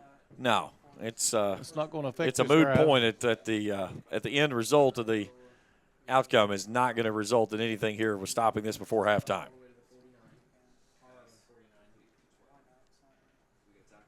Let's see what our Whitehead has to say here. So they got 125. So why are they taking time off?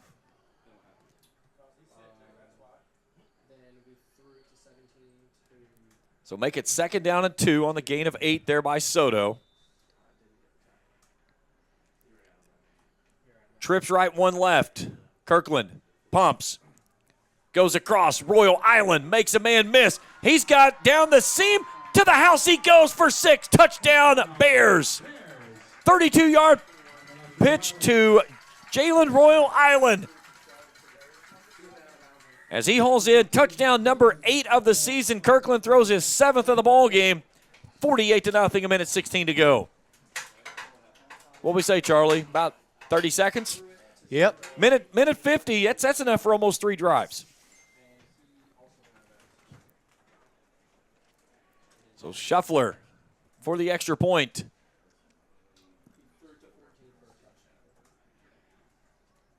That one's down up and good. 49-0, a minute 16 to go. Back after this on the UPIKE Sports Network.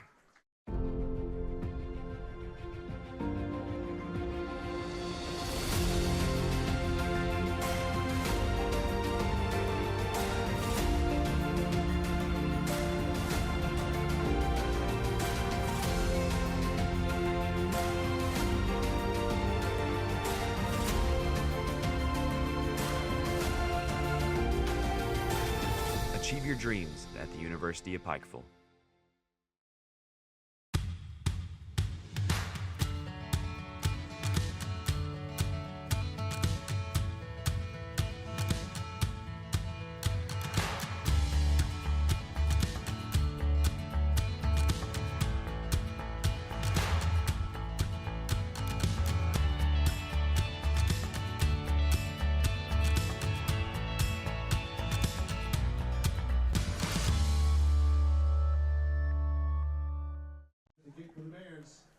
So Lee Kirkland throws touchdown pass number 7. This one to Jalen Royal Island as he hauls in his 8th touchdown of the season. And with 1:16 to play before halftime, it's 49-0. The holdup right now, the kickoff, is because Coach Corey Phipps is still having a very long and heated conversation with our white hat. 20. This conversation started as soon as the extra point went through the uprights. Yep. And it is still going. And one official walks in there, looks at his watch, and says, guys, come on, I got dinner plans at 7. Yeah, you probably let that one go at 49-0.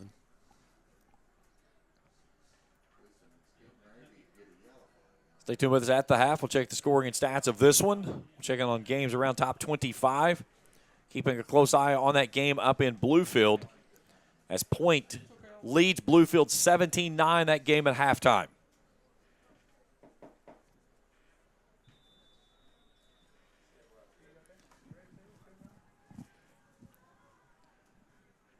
Shuffler from the near side, 35. A low driving kick. Takes a couple of hops and scooped up by Lions at the 15. And he'll get it out to the 30 with 1:10 to play in the half. No real shockers right now in top 25 action. Ohio State handles Northwestern 31-7. Texas leading Arkansas 20-10, late fourth quarter of that game. Utah trailing number 17 Colorado 35-24. Number 20 Clemson leads Pitt 17-10. And number 25 Tulane has defeated Navy 35-0. Wow. So the midshipmen, after having a great start to their season, they played Notre Dame, and they've not been the same since. So 68 seconds to play in the half. Down 49-0 are the visiting Knights out of North Carolina.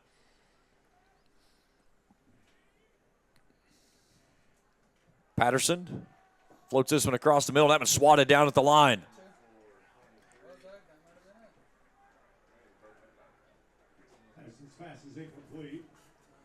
Got a new defensive line out there. Jalen Flowers in. Also, Malune Pule. And then Jeff Flowers on the outside edge. So the Flowers brothers in there together. Jeff, the older of the two.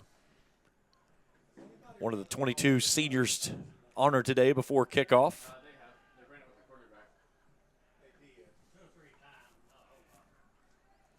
Play clock's at 4. They're still looking at the wristband, and they're going to take a delay of game. And they have no timeouts. And there's your 5-yard penalty. School record for most points in a half is on the scoreboard right now. So just being told by Rick Bentley that 49 first-half points sets the school record for most points in a half. Remember what the quarter score was? 21-0 at the quarter. 21? Okay. So not the most points in a quarter yet. It was at the beginning of the first, it was 0-0. Okay, that helps. So the most points in a half. Patterson, pressure coming up the middle. Flowers gets there, and then Chucky Moore will finish him off on the other side. Jeff Flowers had him initially wrapped up, and then Chuck Moore comes in and sols him off for the loss as we go inside of a minute, and it's 3rd and 15. They may take another delay here just to run time off. Yeah, it's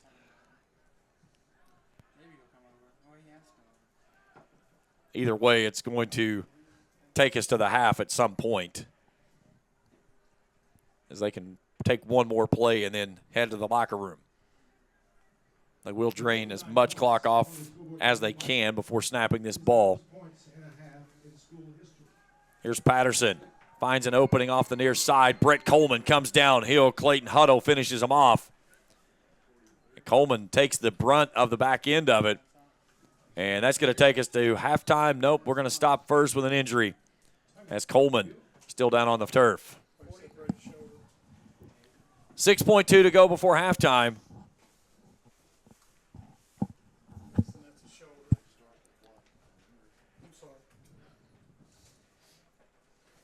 Quickly, the athletic training staff out to attend to Coleman, the junior out of Belfry.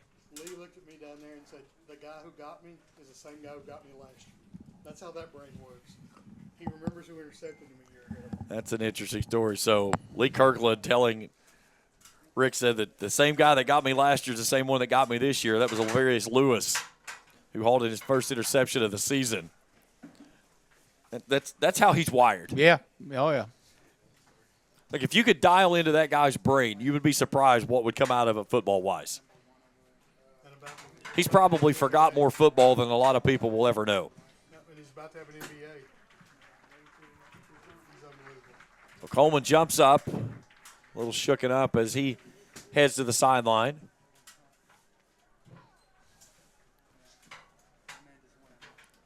So 6.2 to go. They should wind the clock. And they do not have, if they wind, I'm not for certain if they'll wind it, though, on an injury. Usually they give the coach the option, do you want to wind it or not?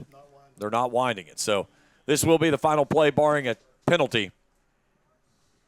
Patterson, pressure coming off the edge, steps up, and that ball's loose. That's a free ball.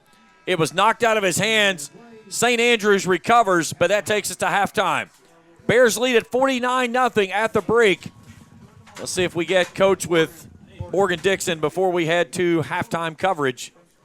She's standing right there next to him. Let's see if he comes to her this time. He's trying to get all of his guys into the locker room first.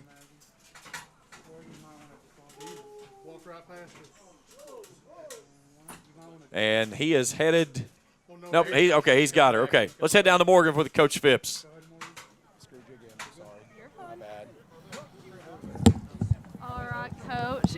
Your seniors have had a really good showing so far in the first half. How are we feeling about the game? Yeah, we feel great. You know, obviously we're scoring points, getting stops. That's what you want to do. We just want to see our seniors finish out at home in a really positive fashion. So a couple of ugly penalties and knucklehead stuff I'd like to see cleaned up. We'll talk about that. But in terms of X's and O's, we feel pretty good about who we are. How do you feel? I feel great. It's a great day to be a Bear. Go Bears. Go Bears. We'll send it back up to y'all. Thanks, Morgan. 49-0 at the half. We'll step out for a break. We'll come back. We'll break things down and get you ready for the second half of action here on Senior Day on the UPIKE Sports Network. 49-0 at the half alongside Charlie Pinson, a.k.a. Santa Claus. I'm James Collier. Happy to have you along with us, along with our great crew here on the UPIKE Sports Network for the final regular season home game, Senior Day for the Bears, as they are rolling here at Hambly. And 30 minutes left to go in this one to put the final closure to the 2024 campaign. Bears looking to go to 5-5 on the season. Again, they lost their first 4 games of the year. 3 of those 4 were by a combined total of 11 points. And then 2 weeks ago, they go to point with a chance to basically clinch the AAC championship and came up short as they fell in that one 23-21. UPIKE women have defeated Bryan tonight 69-56. Rachel Bush paces the way for the Bears, 26 points, 9 rebounds, had 3 block shots. Allie Stone kicks in 14 in the winning effort. 2 great athletes right there for the Bears. I covered both of them throughout their high school careers. Actually had Rachel in class when I was a teacher there at Greenup County High School. Phenomenal young ladies. Great to see both of those doing great things here in Pikeville. So St. Andrews will get the football to start the second half of play.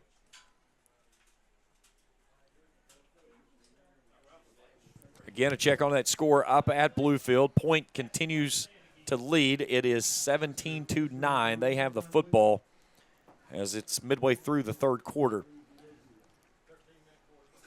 We're going to play 13-minute quarters is what we've been told here for the second half. And that does not mean a running clock, though, Charlie. No, it doesn't. And, you know, I think that's more than reasonable. And that's where both head coaches get together and say, okay, you know, what do we want to do with this? Obviously, you don't want to take anything away from your seniors, but at the same time, at the end of the day, you know, it is what it is. Robert Curtin has not won a game in the 2 seasons that he's been with St. Andrews, 0-18 coming in.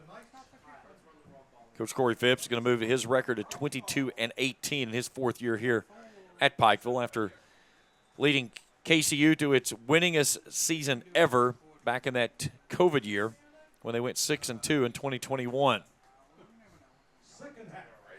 So 13-minute quarters for the second half. Austin Shuffler to put it in the air. A little squib kick right down the middle. And that ball is loose, and the Bears have it for the moment, and they get it on the back end.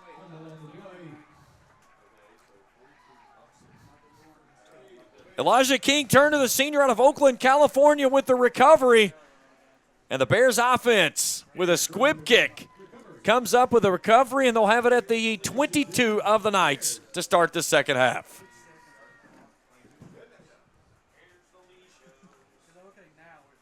So here comes Lee Kirkland out with 7 touchdowns, 411 yards in the first half of play, and there's some NAIA records that are well in reach for Mr. Kirkland. 3 receivers wide left for Kirkland. Looks near side Soto. That's the all-time season career receptions record. That's number 64 for the senior out of Orange Park, Florida, as he gets down to the 15. Gain of 7, 2nd and 3. Second down. Vernon, that was it. That was it. So Soto making the transfer over with Coach Phipps from KCU. School record for pass reception in a season. Kirkland rolling out right, looking towards Soto. Throws it to Soto on a diving grab on the sideline. No good, though. They'll say he did not survive it through the dive, so the pass falls incomplete, 3rd and 3. Third down and 3. You talk about Lee Kirkland, what he's done in his career. Diego Soto has done just as well. Oh, absolutely. And they benefited from the wealth of each other. Far side, it's Newton, Soto, and Jordan Williams. Grant Scott with an attached tight end on that side as well. Amon Williams flushed out of the backfield. Kirkland's going to call his own number for the first time today. He dances right up the middle as he gets down to the 10, and that'll move the sticks for the 22nd first down of the ball game, and it's 1st and goal. 265 downhill, that usually does a lot of good things. Yeah, especially if you got those 300-pounders in front of it too, you know. That's a lot of beef to be moving there. 100%. You look across that line, 250 to 360 is a mixture of the offensive line. 1st and goal for the Bears from the 10. Handoff Williams. Williams knifing his way right up the gut. He's in for 6. Touchdown, UPIKE. Amon Williams, 12th rushing touchdown of the season. A penalty marker flies from the far sideline. 55-0 with 11:33 to go in the 3rd. Okay. And we'll see what we get on the flag on the backside. I believe that's an AAC record for rushing yards in a season. We'll check in on the rushing record there, as that believed to be the rushing record for the AAC for Mr. Williams. So the 3 officials standing right there looking at him do it don't throw the flag. The official from the far corner over there decides it was more. Oh, boy. It is what it is. So they get the penalty on Amon Williams, so they'll enforce that on the kickoff. The only problem with these unsportsmanlike is if they get 2 of them, it could cost them not playing in the next game if there is a next game. You are correct. Extra point is true. 56-0 our score. Back after this on the UPIKE Sports Network.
$56-0 our score as Lee Kirkland throws his 8th touchdown of the contest. Or excuse me, no he didn't. I'm thinking ahead. Amon Williams goes up the middle for 10.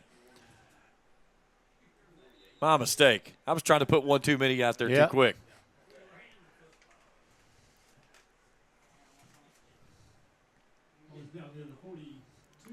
And we'll see the Bear defense back out on the field again here.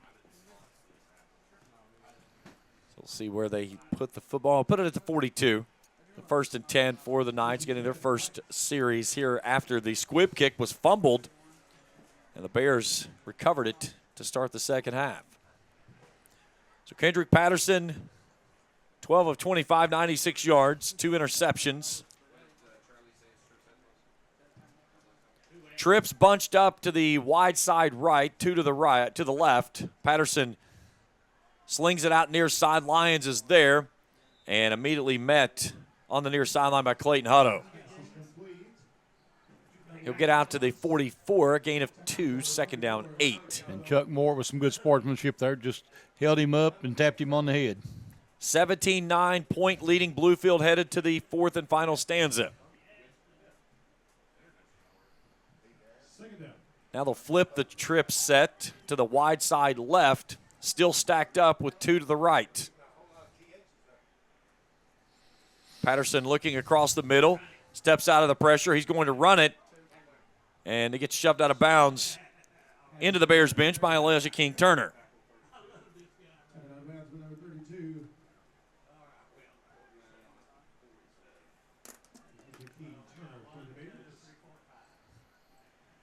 So out to the 47, make it 3rd down and 5, inside of 10.5 to go in the third.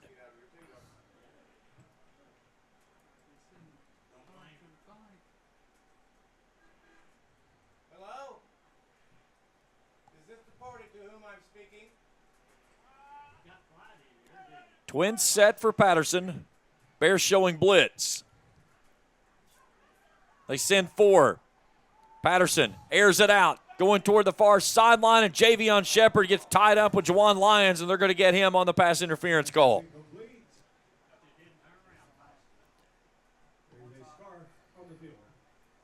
There's been a lot of scarfs on the field today. Yep. So 15 free is going to move the sticks, and the 7th first down for St. Andrews. Penalty markers in this game, that'll be the 14th accepted penalty. That takes UPIKE over 100 yards on the afternoon. Eight penalties for, it'll be now 107 for them, which is well above their average of 86.4 per contest. Side of 10 to go in the third. Empty set Patterson with an attached tight end left. Looking left, rockets it across. Lyons had it and dropped it. Heard the footsteps of Javion Shepard coming downhill, and he turned that one loose like a hot potato. I saw one like that last night. Kid came across the middle, and he saw the safety coming, and he turned that ball loose before it hit his head so he could peel out of there and not have to finish that run across the middle because he was going to get devastated.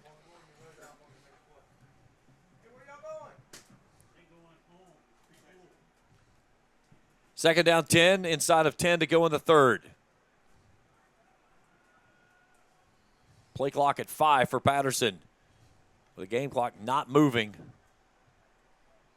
He must like it here in Pikeville. He's not going to like that much as Myson Livingston gets home again. Nosh Belgard helps him out as they'll sack him back to the 45. So that leaves Myson Livingston, I now believe, just 1 sack shy of tying the career sacks record here at UPIKE, as that'll get him a half on that one.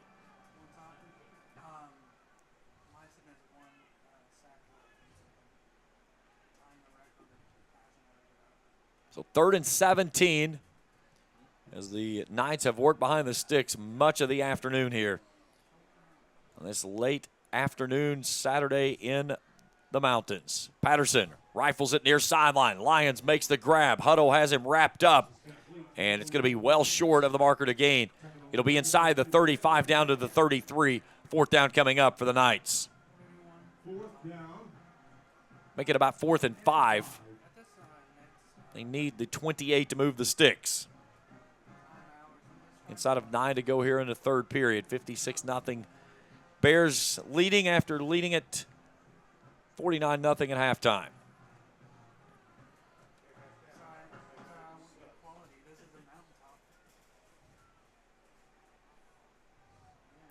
They'll go back at the trips, wide left stacked, twin stack to the right. Patterson, pressure coming, evades. Gets hit as he lets that one fly, and penalty marker flies, and they're going to get that one on Javion Shepard again as it was underthrown to Juwan Lyons as he started to try to come back to the ball.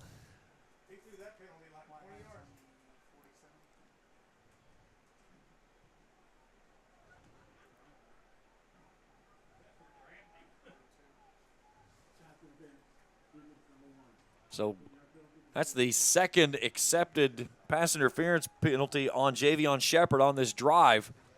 So that'll take it down inside the red zone to the 18 for the Knights. Second time they've been there this afternoon. As that takes UPIKE to 10 penalties for 137 penalty yards here today. 30 of those came on one play.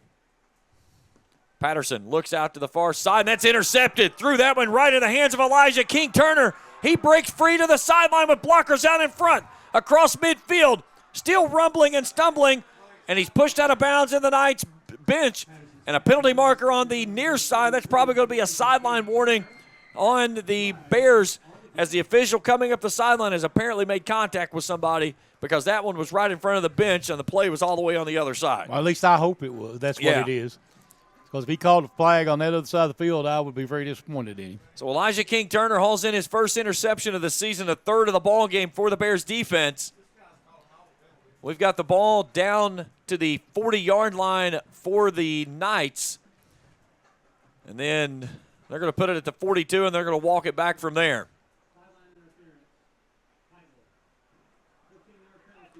So a sideline interference makes it a 15-yard penalty and takes it back to the Bears' 43. No, he must have hit somebody then. Now, this is a stat you don't see a lot. The Bears have almost double penalty yards than St. Andrews have total yards offense. Betsy Lane had more penalty yards than they had total offense last night. There you go. Here's Amon Williams dancing right up the gut, and he'll pick up a quick 10. 24th first down of the ball game for Mr. Williams. You know, we talked about him before the ball game, and it was like all of a sudden a light switch came on, and he figured some stuff out real quickly. And, man, he just turned into a dynamic running back. They're going to feed it to him again. Slips a tackle 45, gets down to the 42. And that's something he does so well, just grinds those legs and just driving it downhill, downhill, downhill. He's got some time left. That's nice. Is he a sophomore? Redshirt freshman. Redshirt freshman, okay.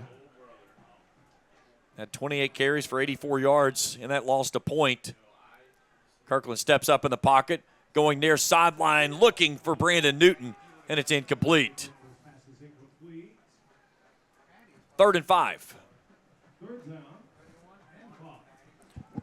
Bluefield has found the end zone. They're a 2-point conversion away from tying the game at 17. 10:48 to go in that ball game up in Bluefield. Trips boundary left, one to the right. Kirkland zips it out quickly. Newton with the grab and space. Down the sideline he goes. They're not going to get him. He'll dance past the 10 into the end zone for 6. Touchdown, UPIKE. So Brandon Newton hauls in his 3rd touchdown of the day, his 5th on the season. Now Kirkland throws his 8th. 6:54 to go in the ball game, 62-0. School record 8 in a game, school record 32 in a season. So school record for 8th touchdown in a game, 32 on the season. That gives him now 95 in his career. We've got 6:54 to play in the 3rd. He's 2 away from the NAI record of 10. And that was a record set back in 1968. Extra point from Shuffler is true. 63-0. And flags everywhere. Yeah, imagine that. Somebody needs to tell this officiating crew they don't get paid by the flag today.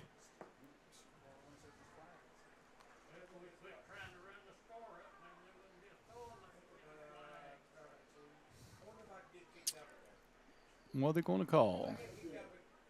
Field goal's good. Unsportsmanlike. On point. So we'll get that one on St. Andrews. Yeah. Sorry, I've got a point on my mind. That's right all now. right. So 63-0 our score. We're back after this on the UPIKE Sports Network.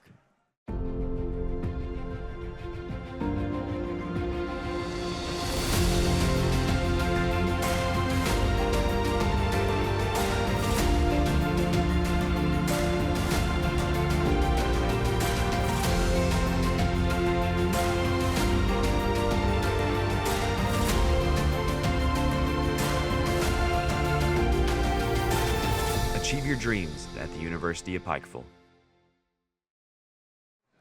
63-0, 6:54 to go in the third. The 15-yard penalty assessed on the kickoff, so the Bears will kick it off from the 50. As Austin Shuffler has it toward the near side hash mark. And it's a little squib kick. That ball is loose again. Lions will dive on it. We got a penalty marker right at midfield. That would have to be offsides. Yeah.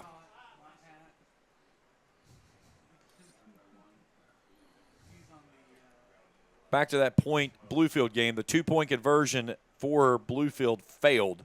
So they trail by 2 with just inside of 11 minutes to play in that ball game.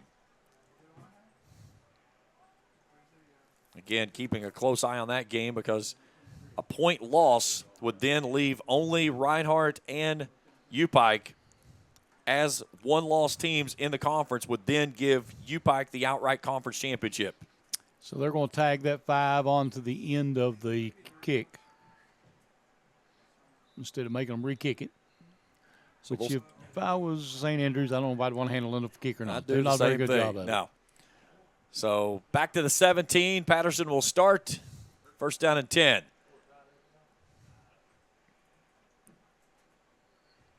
Slings this one quickly out to Lyons. Lyons makes the catch. Jump cut at the 20 and then spun off his feet shy of the 25. Lyons' 8th grab of the ball game. 22 catches for 243 yards and a pair of touchdowns coming in.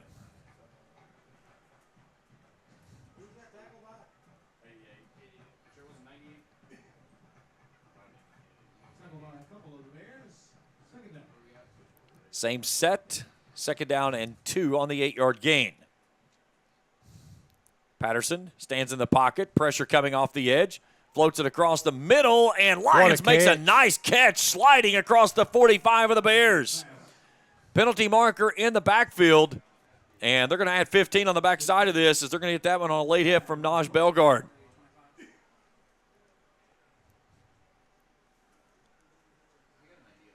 So down to the 46, and then 15 from there. We'll take it down to the 31. Yep. So that puts it at now 13 penalties for 168 total yards today against the Bears. And a lot of those have been 15-yarders. Yes.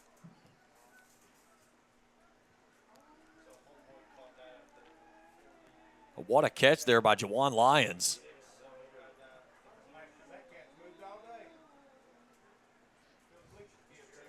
First and 10, 6 minutes to play in the third.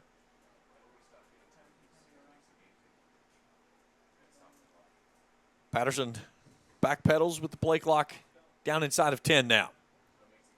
Looks across the middle and was looking for Lyons, and there was nobody there. Closest person in the area was Joe Alvarez, the junior out of Richmond, California.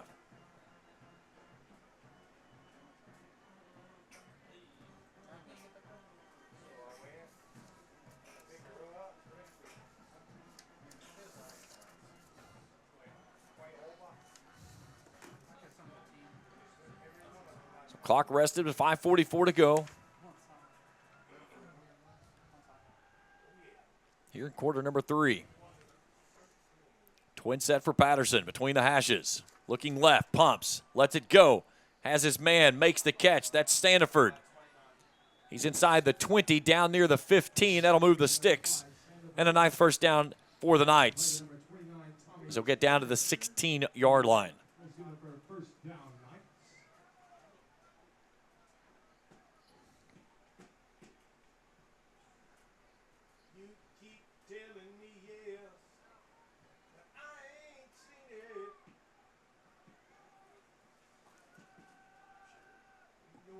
From the 16, twin set again for Patterson.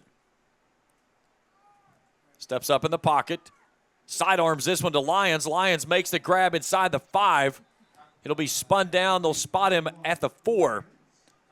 And then I'll make it 1st and goal. Nice catch there by Lyons in traffic. Patterson with a sidearm throw there as he had pressure pushing him off the spot. This has been by far their best drive of the afternoon.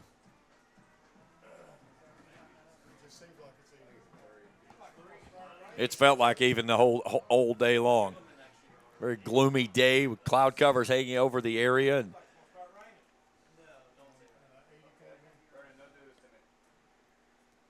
so first and goal from the 3 as the Knights are looking for points. And they throw that one out to Stanford. He wasn't even ready for it as it rifles right between his mitts, incomplete. That nearly hit the official on the far sideline. The head linesman nearly wore that one.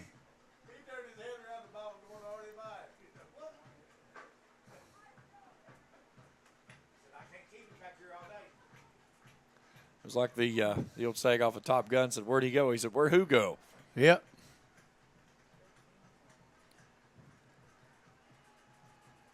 And that's, again, that Patterson is just the pressure that UPIKE has put on him today. His clock is super fast.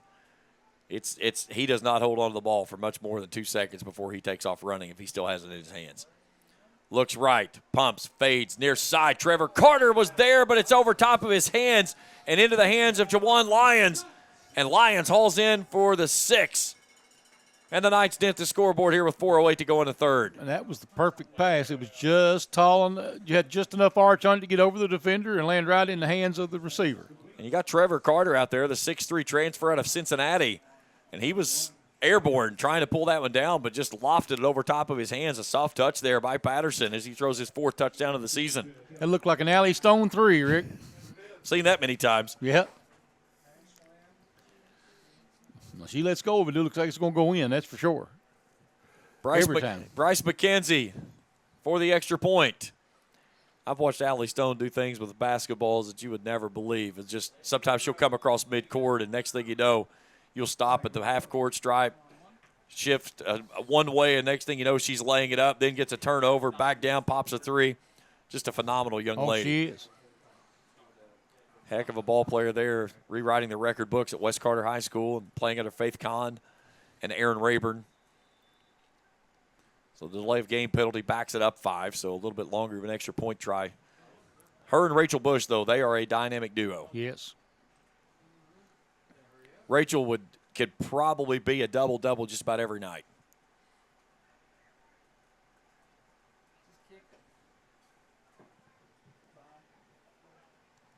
That was maybe partially blocked, but it still got through. 63-7, 4:08 to go on the ball in the third quarter. Back after this on the UPIKE Sports Network.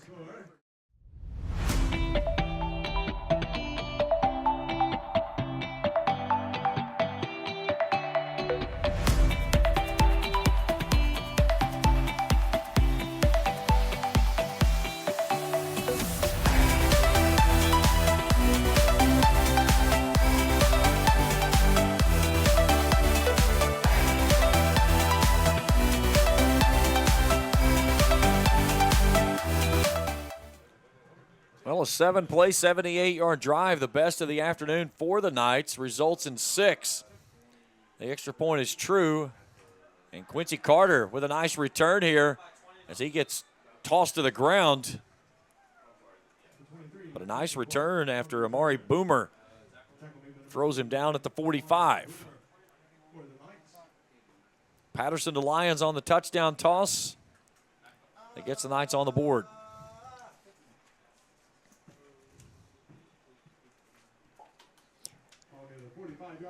Lee Kirkland will bring the team back out onto the field. And we have a official timeout. Oh, we have an official being attended to on this. Oh, working on chains. I see. Oh, that's perfect. Yep. That was perfect on time there. The old Chain Gang song. We got a new one. I heard Prestonburg last couple games. Every time they mark off a penalty, they'll play that backup. Oh, yeah, the on backup truck. beeper, yeah. There's Williams in motion. They'll swing it out to him, far side. Cuts back in, 50, 45, 40. Off the races, see ya. Ahmad Williams down the sideline, 55 yards for 6. Lee Kirkland's 9th of the game. No penalty markers that I see. He just looks over and takes his hand, goes like, Yeah, I don't know. Making sure there's none there. Kirkland does it again, number 9 in the contest, 69-7. And he just gave Corey Phipps a chest bump and nearly took him off his feet. Yeah. There's not too many people that's going to take Phipps off his feet like that, and Lee Kirkland's one of those dudes.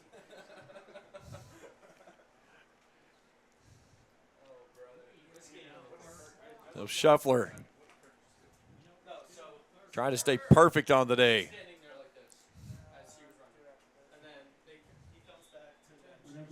And he does. 70-7, 3:45 to go in the third. Back for more after this on the UPIKE Sports Network. Good way.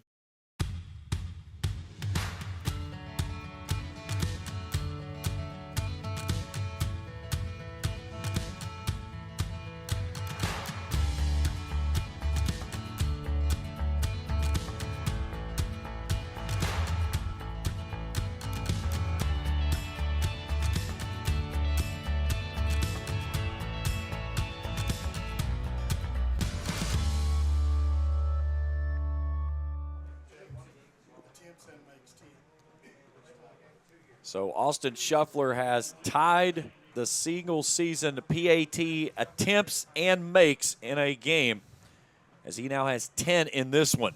70-7 is our score, as Juwan Lyons calls for the fair catch. They'll take it at the 25.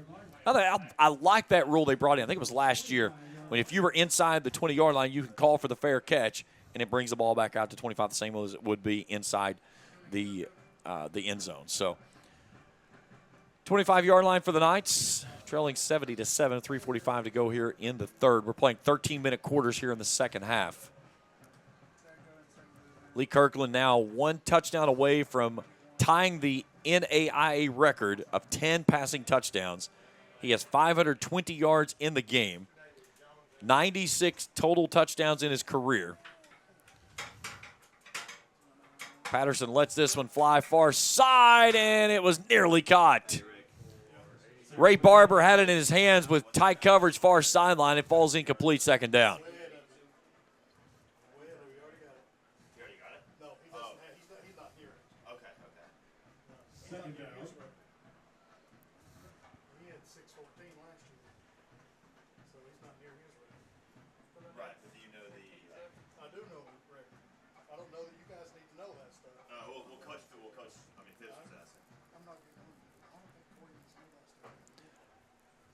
Empty set, Patterson. Sidearms this one across, and it's intercepted.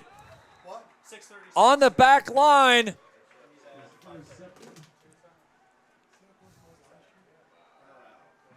As that's number 25, Joe Alvarez, the junior out of Richmond, California, as they get their 4th interception of the ball game against Patterson. So now the Bears will have the football at the Knights' 37-yard line. Alvarez been flirting with an interception all afternoon. Finally got one. And that one just threw right to him.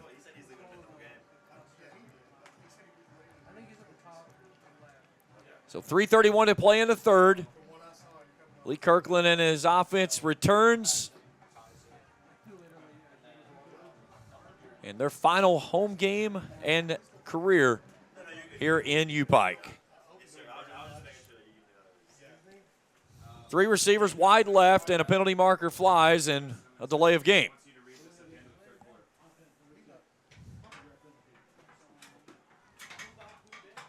That was a very quick 25 seconds. Yeah. So 5-yard penalty on the delay of game. So that just backs them up 5 to the 42.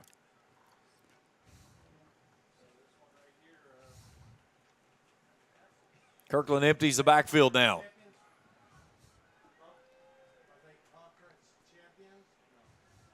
Kirkland floats it across to Williams on a crossing route. Williams delivers a stiff arm at the 32, then gets knocked off his feet at the 30.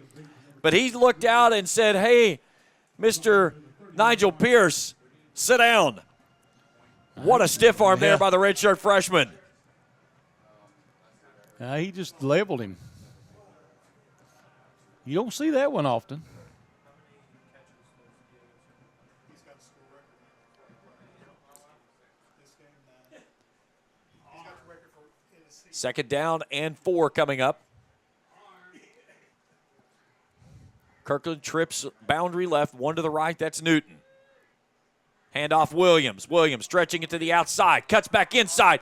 How about another one? Amon Williams, second of the afternoon, as he takes this one to the house for 6. Touchdown, UPIKE, 76-7. So Amon Williams now with 13 rushing touchdowns on the season, and most of those coming after about game 3. Yeah. So Shuffler now for the PAT record.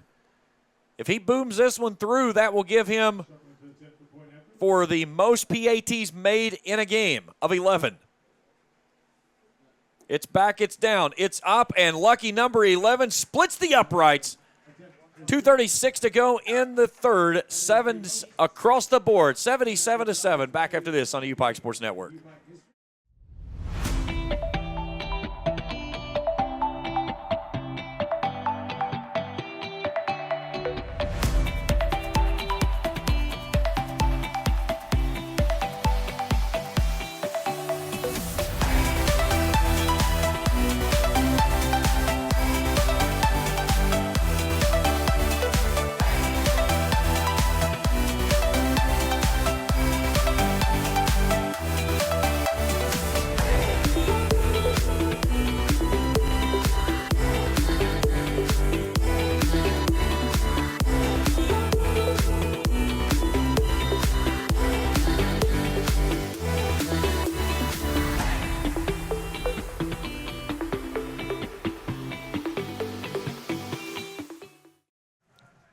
Most points in a game? Check. 77, a new school record for the Knights as they lead it 77-7 with 2:36 to go in the third.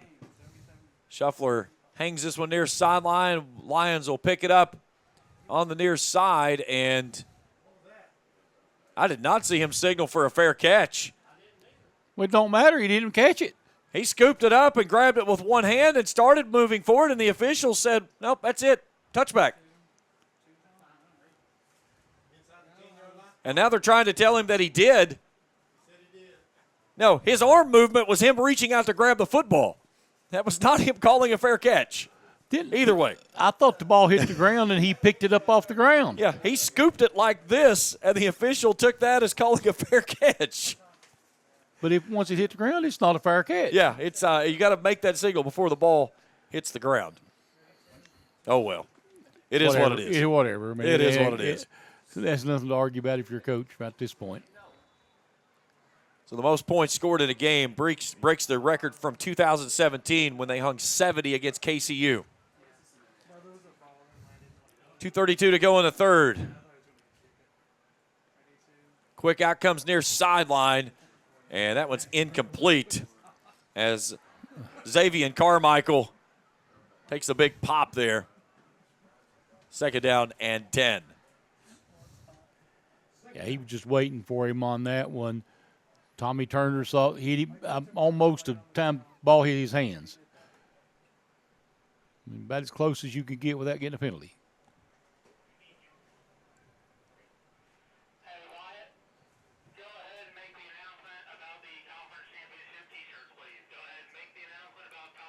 Out into the slot, Braden Blake, a backup quarterback on the roster as he's listed, makes his first grab of the ball game.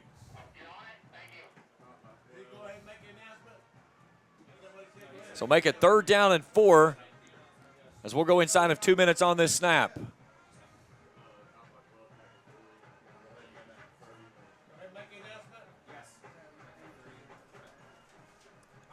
Twin set for Patterson with an attached tight end right. 3 hats across the line. Pressure coming off the edge. Patterson sidearms it. He's got his man there, Blake again, who moves the sticks out across the 40 to the 41. 13th first down of the ball game for the Knights. Ladies and gentlemen, now on sale at the merchandise tent, the AA for $30. Celebrate your 2024 Football Conference champion UPIKE Bears. All right, here's the situation we've got up in Bluefield. They get the football back with 1:48 to go in the ball game.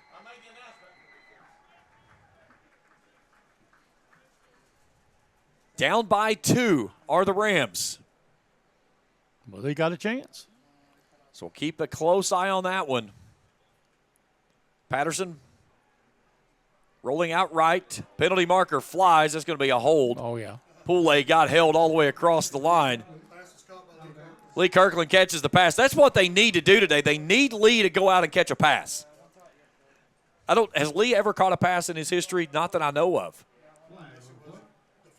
Yeah, maybe complete a pass. Have him go out and throw it off the back of somebody, complete a pass to himself.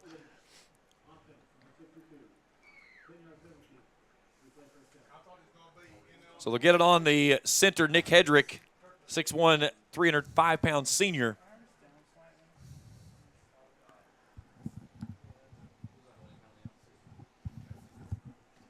So just inside of a minute to play here in quarter number 3. Again, we're playing at our 13-minute quarters here in the second half.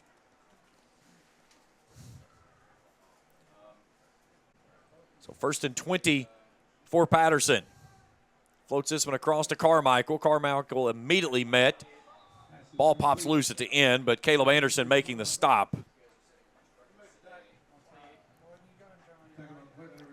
So out to the 35-yard line. One more play here in this third quarter. Maybe have more than that. They stopped the clock. Bluefield just converted on a 4th and 1 due to a penalty on point. So they've got the football out to their 25-yard line inside of 2 minutes to go. We're going to play-by-play on 2 games, Charlie. Yeah. 2nd and 16 here for the Knights. Patterson rolling out right. Comes near side, making a dandy grab inbounds was Ray Barber. Now the officials are going to get to, listen, give the kid the catch. That was a heck of an effort. They're going to say no, though.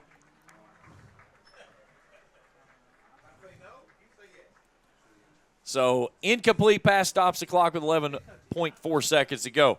Quick, another number here to pass along. Most touchdowns in a single game caught. Brandon Newton now with 3. That ties the record with several other players. But he has had a nice afternoon here for him. As Newton coming in had caught only 2 touchdowns on the season, 18 grabs for 337.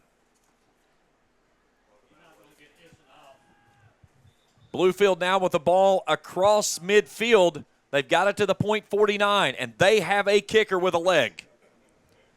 If they can get it within 40 yards, they've got a chance.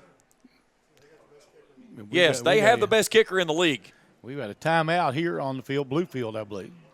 We're going to stay right here, the 11.4 to go. Dewey Lusk is trying to make magic up in Bluefield. I was on the field before the. I hope he can pull a Houdini on him. Exactly. I went down to do my pregame interview with Corey, and before I got there, Corey pulls his phone out and he sends Dewey Lusk a text message. He says, "Coach, good luck today. Go get him." They've got it to the .36. Again, the reason we keep such a close eye on this game, if Bluefield could knock off Point, that would make UPIKE your outright conference champions. We would not have a 3-way tie between them, Reinhardt, and Point. Inside of a minute to go, 45 seconds to be exact, with the ball at the .36 for the Rams. Reinhardt's pulling against us right now, though. Oh, of course they are. So 3rd and 16 on this snap to Patterson. Pressure coming off the edge. He lets this one fly, and it's going to be incomplete. Nice coverage downfield by Clayton Hutto. He was tied up with Jawan Lyons, who's the guy they want to throw the football to every time down the field. 4th down coming up. 5 seconds to play here in the quarter. Hutto had the best shot at that ball, so that's why there was no pass interference call, because he was actually playing the football. And he did a great job there of making sure not making contact, never really kind of came back and looked for the ball, but was plenty in the area there to do it without getting called for the infraction. So 5 seconds remain here in the third. And St. Andrews going to kick it away. Tyler Freeze stands back near his own 30.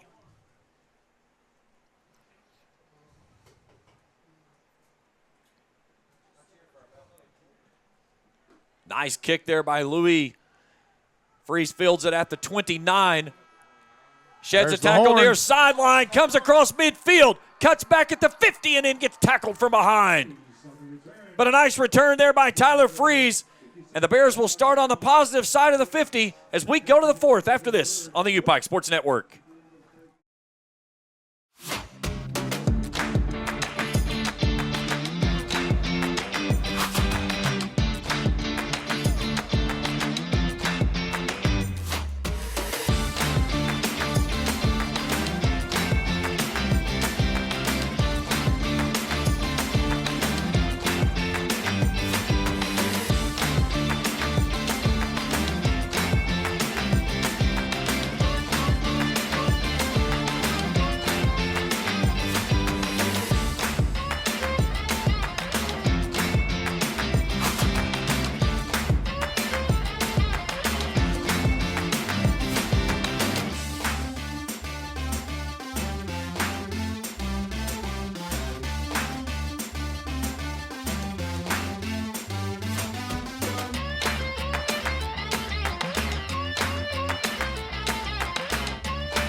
Start of the fourth quarter, Lee Kirkland lets it fly. He's got a man there, and a heck of a catch there by Jordan Williams as he survives the big pop and goes down inside the orange zone to the 17. Looked like a big WWE slam, didn't it? What a throw there by Kirkland. Williams climbs the ladder.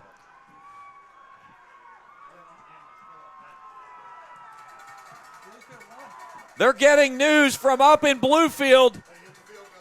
Bluefield just hit the touchdown. Here we got the field goal in Bluefield. Bluefield has defeated Point. How about that? 2024 conference champions. Coach Corey Phipps is beside himself. Dewey Lusk comes through.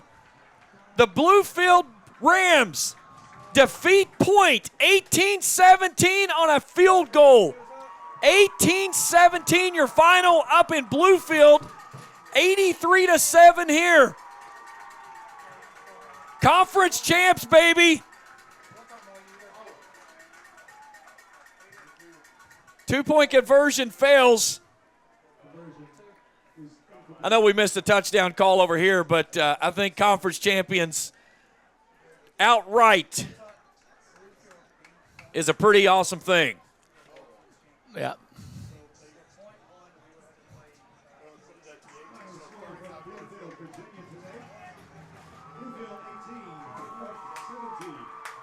So the Bluefield Rams take care of business. So that breaks the three-way tie and leaves Reinhardt and UPIKE with only one loss on the season in conference. And UPIKE has that tiebreaker with a heads-up loss to open conference play. And that's a heck of a way to end your season, Charlie. Yes, it is. Yes, it is. Just announced that they had the conference T-shirts for sale, which is, you know, it was going to be a three-way tie, so we would be conference champions, but now you own it outright. First time in AAC history, only the second conference championship in school history, correct, Rick?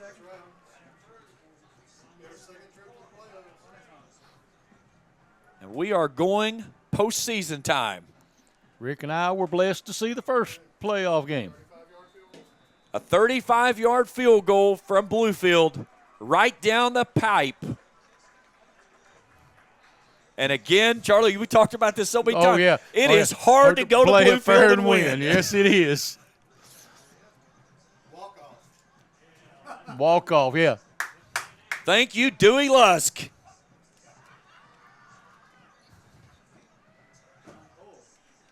So UPIKE is going to the postseason.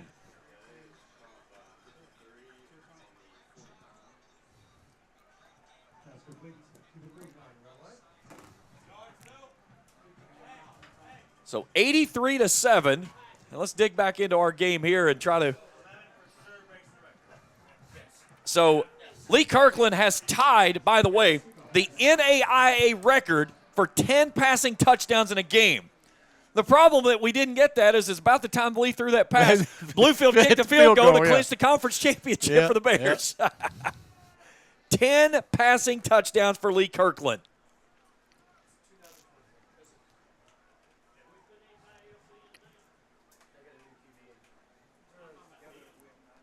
So a new quarterback in for St. Andrews, as that's Henry Canoe, the redshirt freshman. As he dumps that one on an underneath route to Louis. You know, Louis got some good hands on him now. Good hands, good arm. Yeah, that snap he caught was impressive. That's better than any catch we've seen on the field tonight. So 11:50 to go in the ball game, 83-7.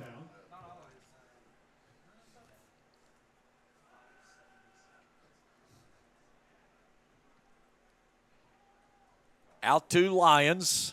Nice move back inside, cuts up the middle of the field. Lyons showing off his speed and then gets hit from behind on a big hit from Poulet. He gets down to the 30. Juwan Lyons, $156. Meet Poulet, 235, with a head of steam coming downhill.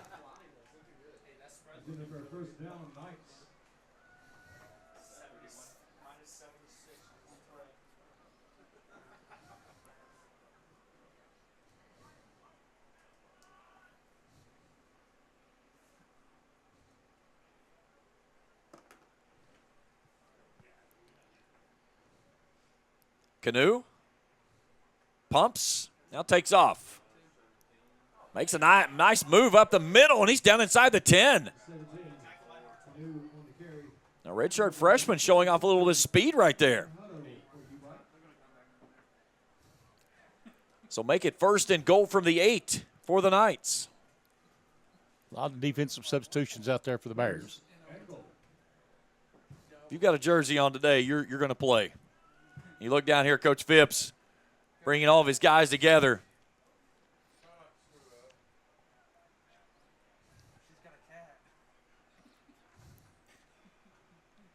Those seniors piling in right there with Coach Phipps right in front of the bench. Canoe rolling out.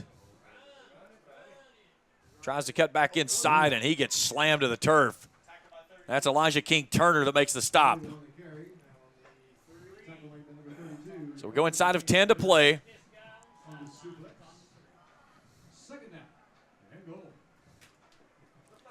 And I think one of the questions here that you talk about this conversation, that's where your coach brings everybody together and says, guys, remember, we got one more game at least left to play here. That's right. Don't do anything stupid. The Bears are going to play postseason football. They'll even up at 5-5 on the season. They'll go to 5-1 in conference play. Canoe will dance into the end zone off the right edge. And the Knights add to their score. It's now 83-13.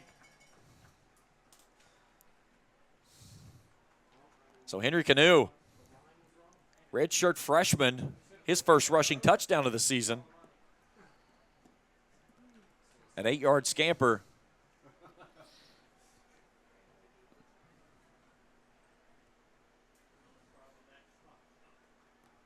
So now Bryce McKenzie, freshman kicker.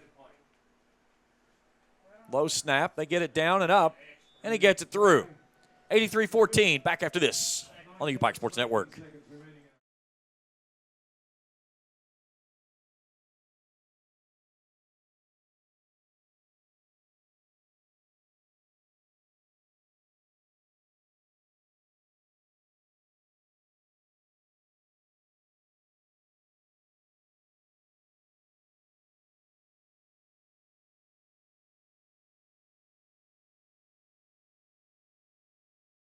your dreams at the University of Pikeville.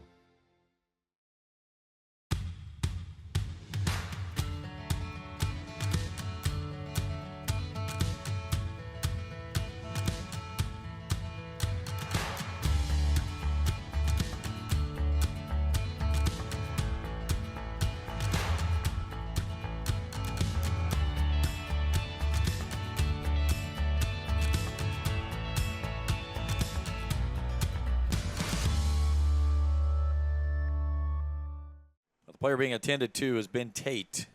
He has come up to his feet after a long pause there on the turf. As the athletic training staff here with UPIKE Sports Medicine comes out to attend to the defensive end who's being helped off a field with the assistance of his head coach and his nose tackle cohort there of Landon Rowe. Good to see him walking off like that, even though he's assisted. Look, he's holding himself up. He's just being. He's played a heck of a game here Yes, today. he has. That whole defensive line has really been active up front. You talk about a lot of guys, that 22 that's going to be gone. That's one of those guys that you're going to miss on those ends. Yep. He and Myson Livingston, two graduate students that have been kind of the foundation of this defense. They're going to take him straight to the sideline and help him to the medical training staff. So 9:19 to go in the ball game.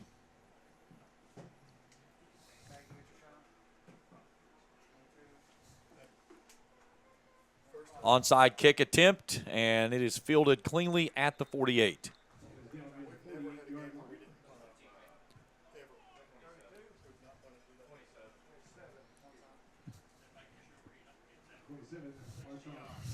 So I don't see that happening either. the offense to return for what I would believe to be one final drive for Mr. Lee Kirkland. For this game. Yes, Because he got another one to play now. that he does. Kirkland jogs his guys out. They'll start on the plus 48. And they are in a hurry. Quickly brings it out near sideline. Jordan Williams cuts back inside, slips a tackle 40. They're going to say stepped out at the 41. So a gain of 7, second down 3.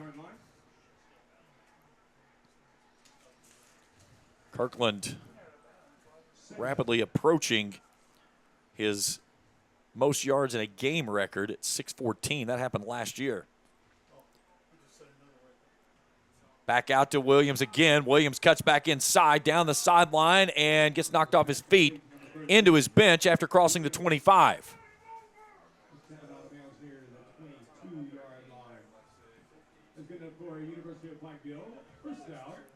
So first down and 10 from the 22.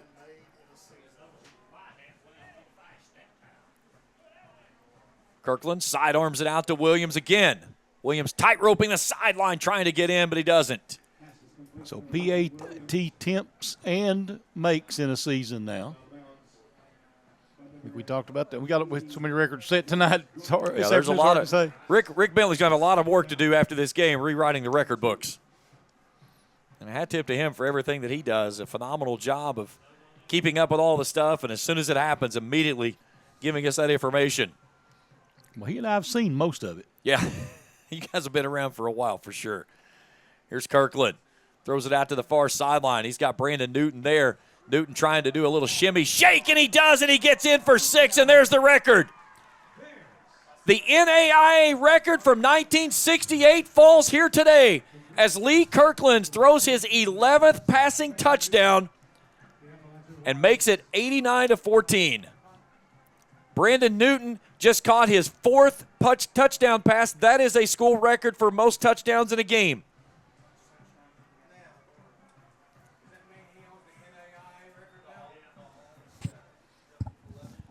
So the The previous record came back in 1968.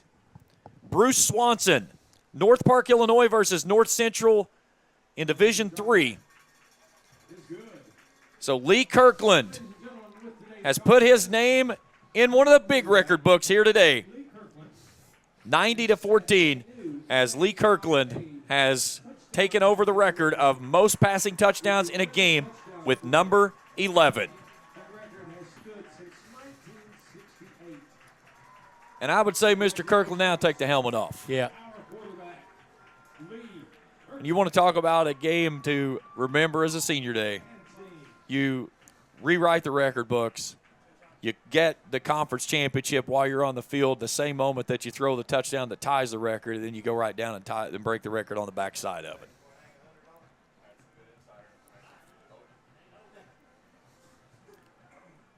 So 7:54 to go in the contest. Lee Kirkland has now thrown 98 touchdowns in his career.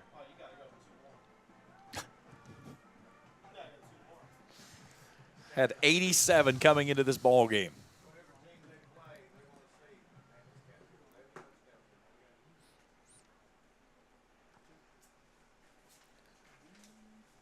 Shuffler hangs this one high to the far sideline. And that one tumbles into the end zone on a touchback.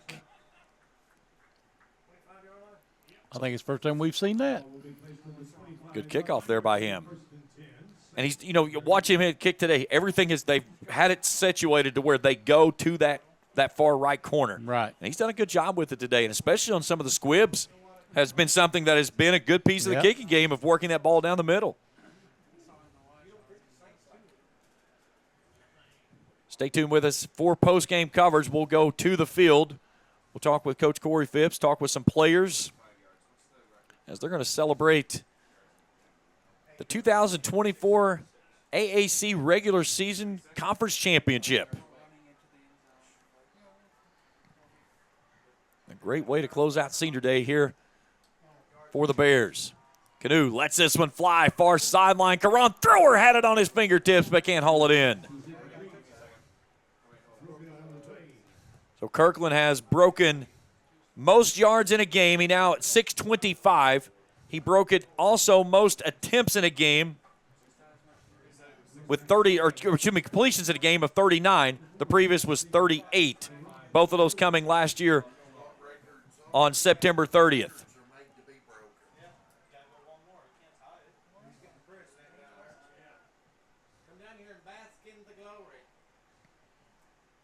Second down and 10.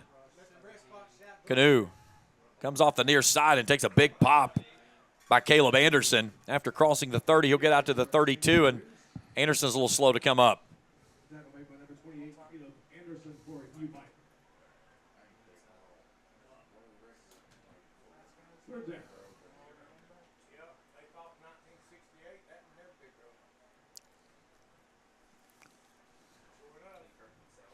You think about a record, Charlie, going all the way back to 1968. That was 9 years before I was born.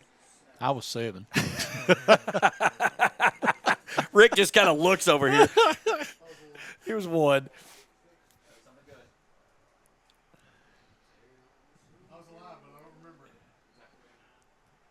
Quick out to Lyons, far side. Lyons makes a nice cut, has the first down yardage. Penalty markers fly from all angles. Maybe a horse collar. Either that or a face mask, one of the two. I got to give credit to Juwan Lyons. He is a phenomenal athlete. Yes, he is.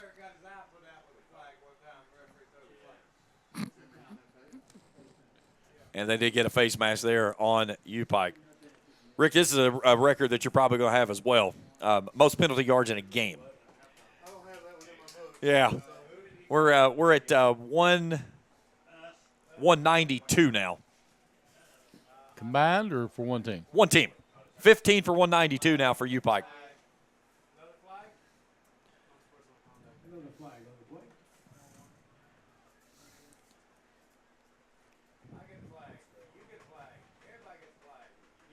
And they're going to give him another 15. That takes it over 200. What? So that's on Clayton Hutto. So 16 penalties now for 207.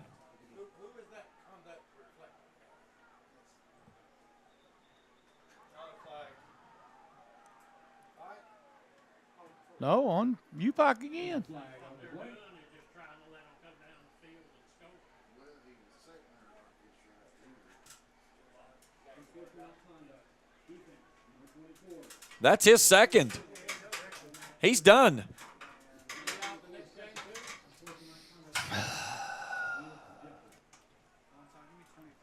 So back-to-back penalties on Clayton Hutto. So that takes him out of this game. Does that And that's the question is, does that disqualify him for the next game as well?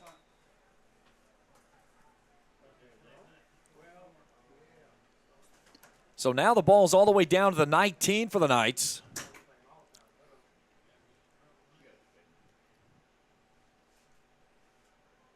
Canoe lets this one fly into the back of the end zone. It's tipped and knocked away. They were looking for Lions, and there's the penalty marker that comes all the way from the 15-yard line.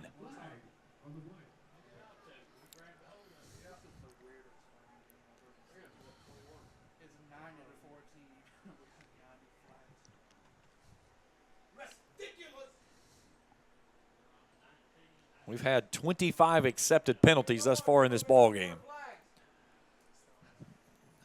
If we get out of here before 6 o'clock, it's going to be a miracle. Yep.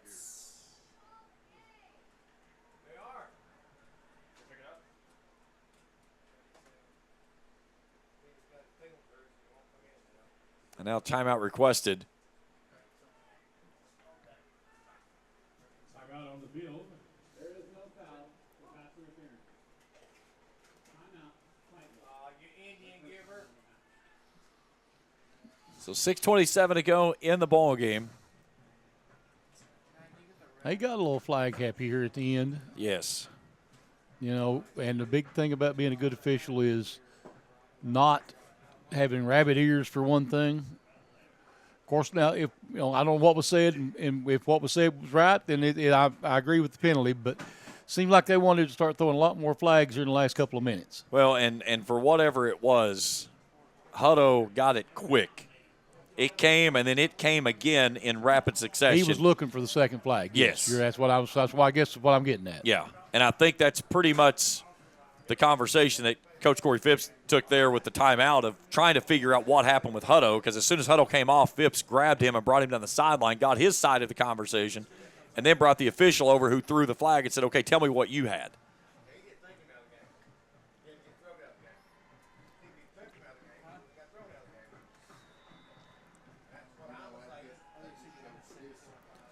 So 2nd down and 10 from the 19.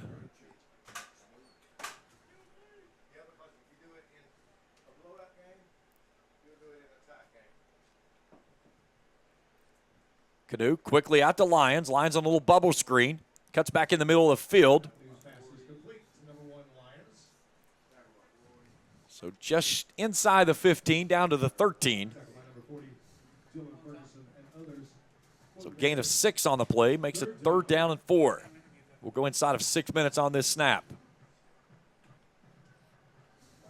Look across the mountains, Charlie. Most of that foliage we watched all season long. Got to go away. It's drifted away to the ground now, and just a few trees left with some leaves on there, talking about some snow possibly rolling in Thursday and Friday and then into Thanksgiving.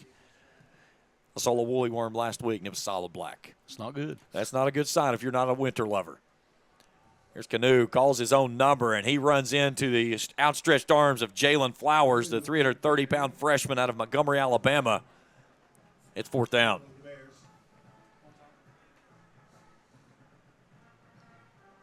I just had a weird feeling from about August this year. We were set to have a doozy of a winter.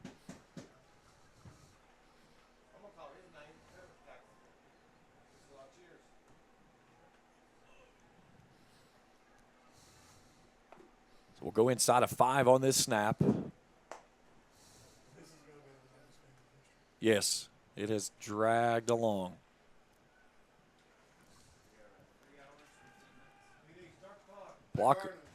Play clock's at 1. They're going to have to hustle to get this one away. They do. Canoe on 4th down. Steps up. Poulet hits him from behind as he goes forward with the ball. It's incomplete, and it's a turnover on downs. Turnover on downs, 1st and 10. Bears. Halftime men's basketball 48, Ryan 37. Wow, good. UPIKE men leading Bryan 48-37, 1-2 in the conference preseason. No. Okay. UPIKE trying to go to 6-0 on the season. Good start for Coach Compton.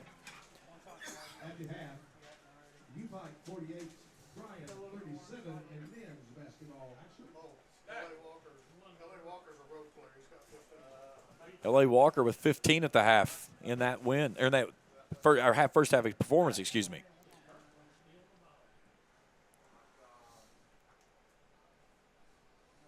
Quick out to Jalen Royal Island. So he'll cut back up the far sideline and pick up a couple. Royal Island. Talk about a couple of the nights.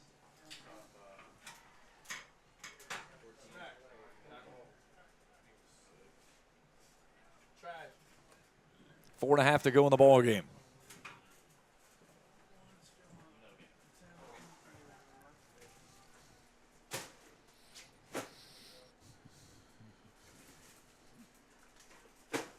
Kirkland, quick out to Williams. Williams in the flat near side. Makes a little angle cut, bounces off a man, cuts back inside at the 30, and then gets wrapped up at the 35. Pat Fleischer making the stop. Almon Williams is so shifty. Yes, he is. He moves just one little inch, and he gets 15, 20 yards on the backside of it. Well, he split. They had him there to tackle him, split two of the defenders, and got 5, 6 more yards before he got hit the second time. And you watch him, when he runs through the middle, it's just like he leans one way and finds the smallest little crease, and then it just like the Red Sea's part of the back end.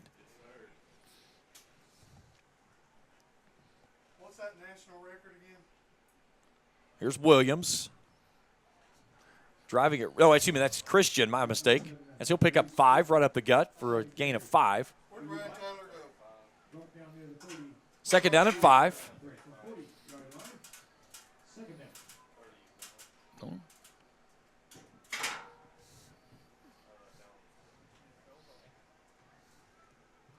3 minutes to go in the ball game.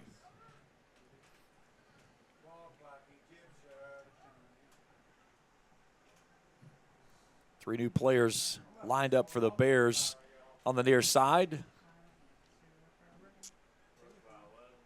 Handoff Christian, first down and more as he crosses the 45. He'll get out to the 48-yard line, and the 34th first down of the ball game.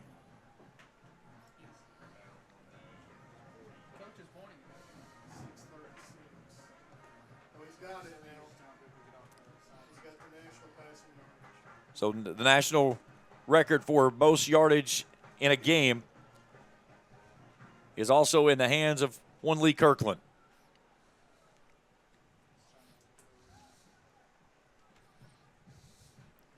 Approaching 2 minutes to play in the regulation contest that is dragged on like molasses in Alaska. Yes, it has.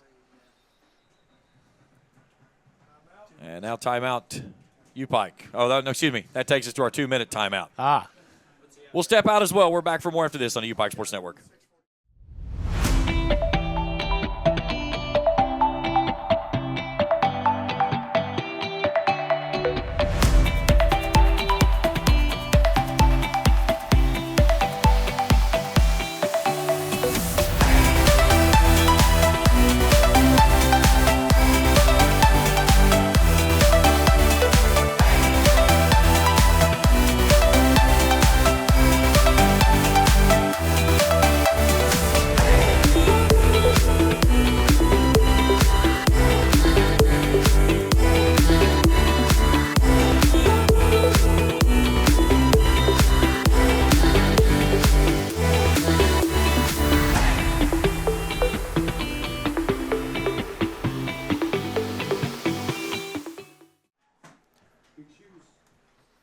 So out of the break there, Lee Kirkland making the exit from the game as Tyrese Christian, a little shimmy shake on the near side, but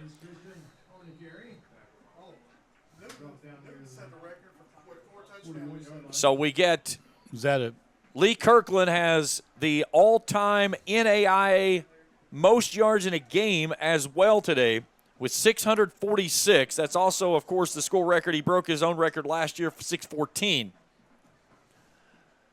We're going to need your Knight down on the field.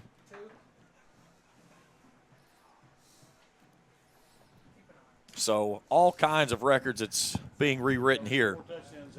But we've had PAT record broken from Austin Shuffler for most PATs attempted and made in a game, most in a season. School record for points in a game, points for a season for an entire season. And then, so Brandon Newton's 4th touchdown today broke an 8-way tie with 3 touchdowns in a game. Lee and Diego has some Gatorade coach. Lee and Diego has Gatorade for coach. Do a double. 3, 2, Yeah. We don't want to be there when that happens. The Gatorade shower. Oh, yeah. I've only been in one of those. I don't want to be in that. It was in a basketball game, believe it or not. So that was interesting. It was definitely interesting.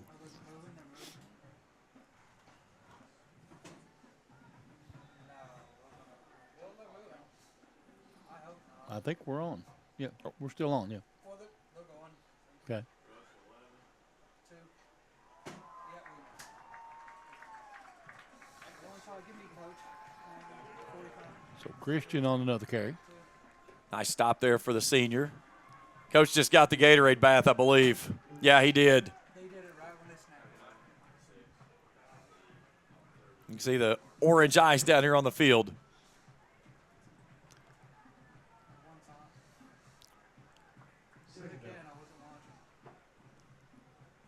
I was doing a high school regional tournament game in a sport coat and tie and got one.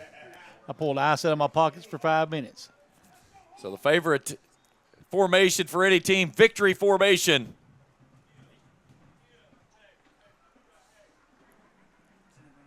So Alex Hatton puts a knee on it, and one more knee.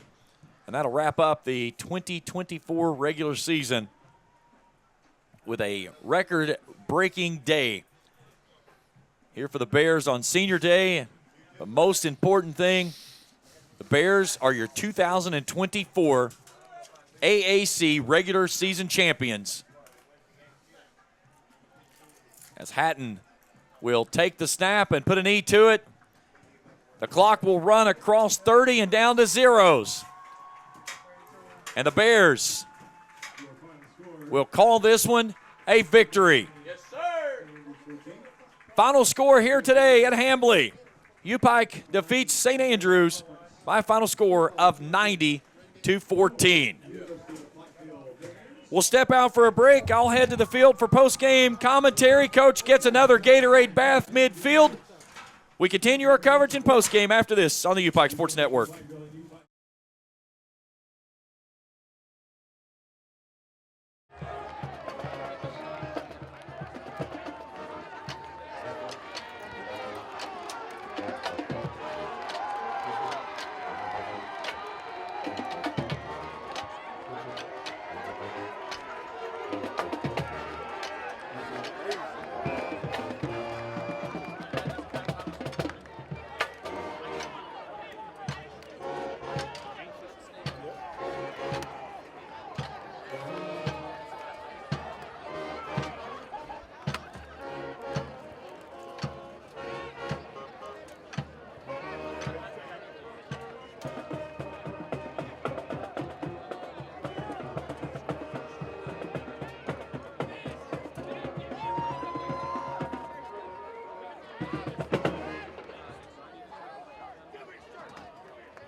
Join now with Coach Corey Phipps. Coach, let me be the first to congratulate you.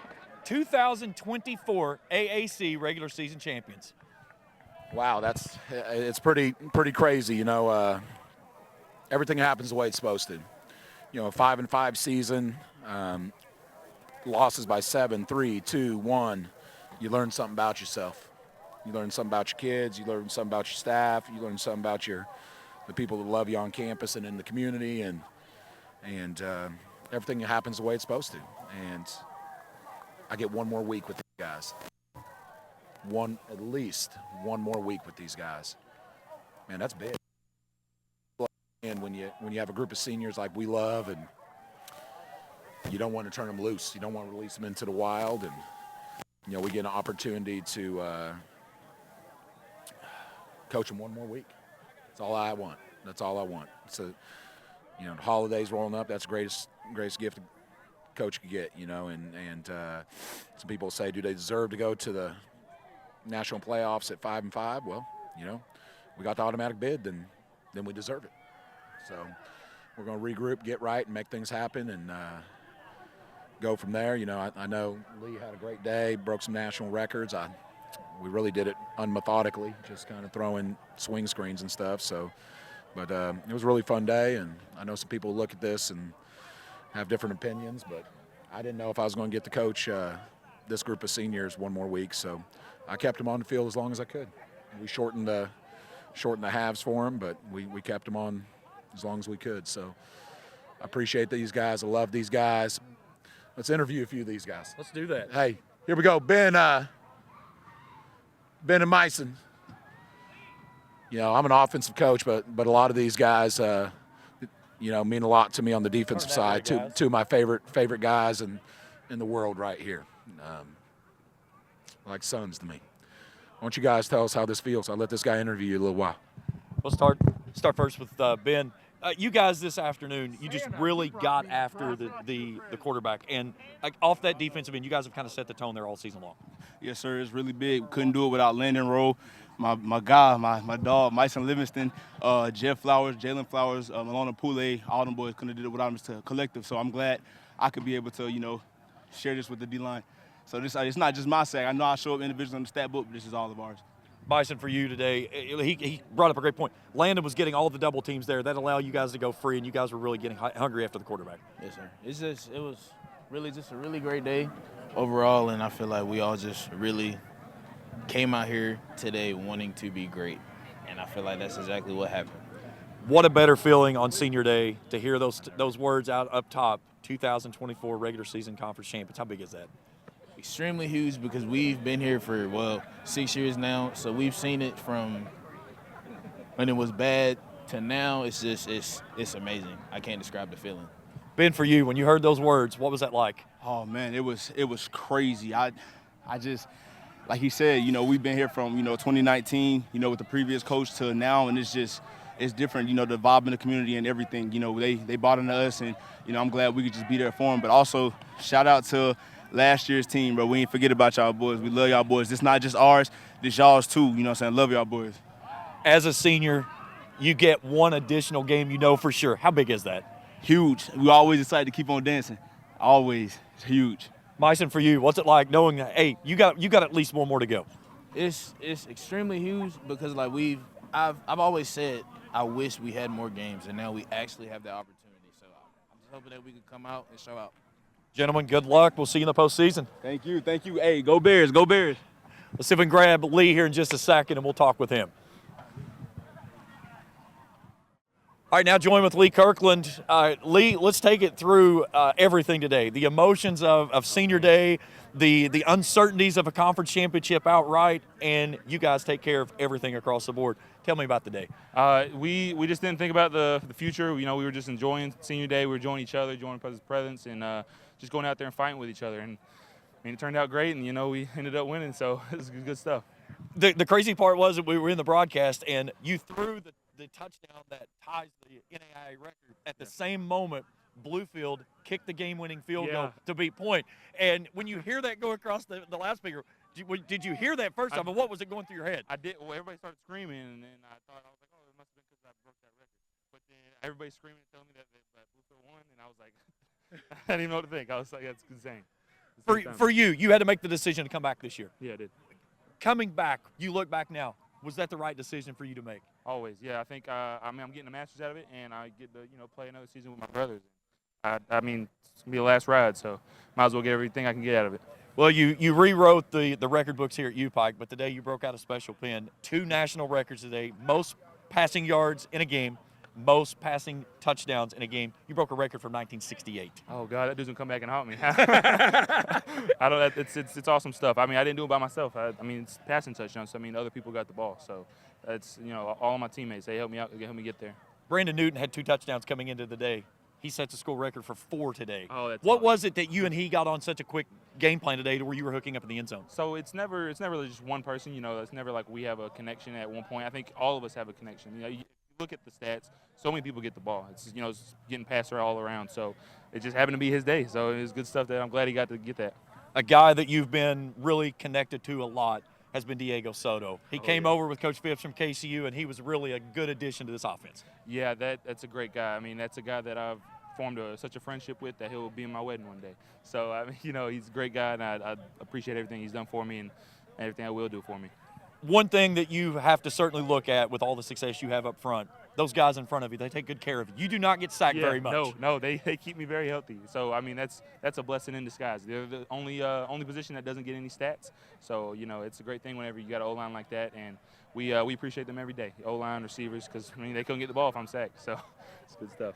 Postseason run, you get a chance to go play another one. How big is that? That's awesome, man. I never expected to ever get there, but so we're excited for the moment, and we're gonna attack the week and see if we can get a good opportunity going this week. Lee, congratulations. Thanks so much. Appreciate it. Lee Kirkland joined us here in postgame. We're gonna grab Diego Soto, and then we'll wrap things up here in just a second. All right, joined now with Diego Soto. First off, congratulations. What a heck of a win here on Senior Day. Thank you. Thank you so much. You came over with Coach from KCU, Yes, and sir. I covered you at KCU and come over here. What's it been like having all that building up to get to this point? Man, it's been a ride. I can tell you, my freshman year, I thought that was the greatest team I was going to be on, and I followed Phipps, after a season without him, and it didn't go so well. So coming here, just trusting in the process, trusting in him, trusting in my work with myself, and then in God, just let me go out there and do great things. And we just trusted the process this whole season. Starting 0-4, and then when we come out here and district play when it actually matters and conference play, and we came out in the ball. We let one slip. We got scared last week, but hey, God's plan, and they wrote it right for us. Champions. Can't make it nothing better than that. What was it like when you heard the crowd, they're making all that roar, when you figured out they wasn't cheering for the touchdown, they were cheering for the Bluefield field goal that won the game? Yeah, I was still celebrating the touchdown with my guys. It was a big week for Brandon. He had a slow start, but he popped off today when we need him. And then just when I realized on the sideline what had happened, I honestly just broke down in tears. I've never been in the playoffs for any sport, so to be able to do it now, my last year of football, it's a greatest feeling in my life right now. For you today, you also set a single season record for most receptions in a season. Yes, How big sir. for you is that? It's huge. Really wasn't even expecting it at all. Didn't even realize it at all. We got into the second quarter, and he was like, "You're just a couple catches away from breaking," and I was like, really? Didn't even know that was a thing. So just God brought me out here even after missing a few games, put me in position to do something special, and I did it. How special was it been, the bond that you were able to build with Lee and be able to work with him side by side? Lee's my guy, man. Probably, if not one of my best friends, my best friend. He's a great dude, great man. He leads us on and off the field, and he's just a great dude. He doesn't care about his stats, honestly. I know he leads in everything, but he does not care about his stats. He just cares about winning games and putting his best foot forward every time, and that's what he does. He leads us like no other person can. As a senior, you stepped on this field today knowing this was the last time at home, not knowing what the future holds. Now you see there's one more game at least. How big is that? I can't even put it into words. I'm probably going to start crying here again shortly, but it's crazy. I thought this was going to be my last football game here. And to be able to go play one more time, maybe back home in Florida or maybe somewhere cold, doesn't matter. I'm ready to play till the wheels fall off. Diego, congratulations. Great Thank you so career. much. Looking forward to seeing the postseason. Yes, sir. Thank you. Diego Soto. That's going to wrap us up here tonight. Again, conference champions for the UPIKE Bears. Thanks for tuning in. For Charlie Pence and our great crew, I'm James Collier saying so long from Hambly.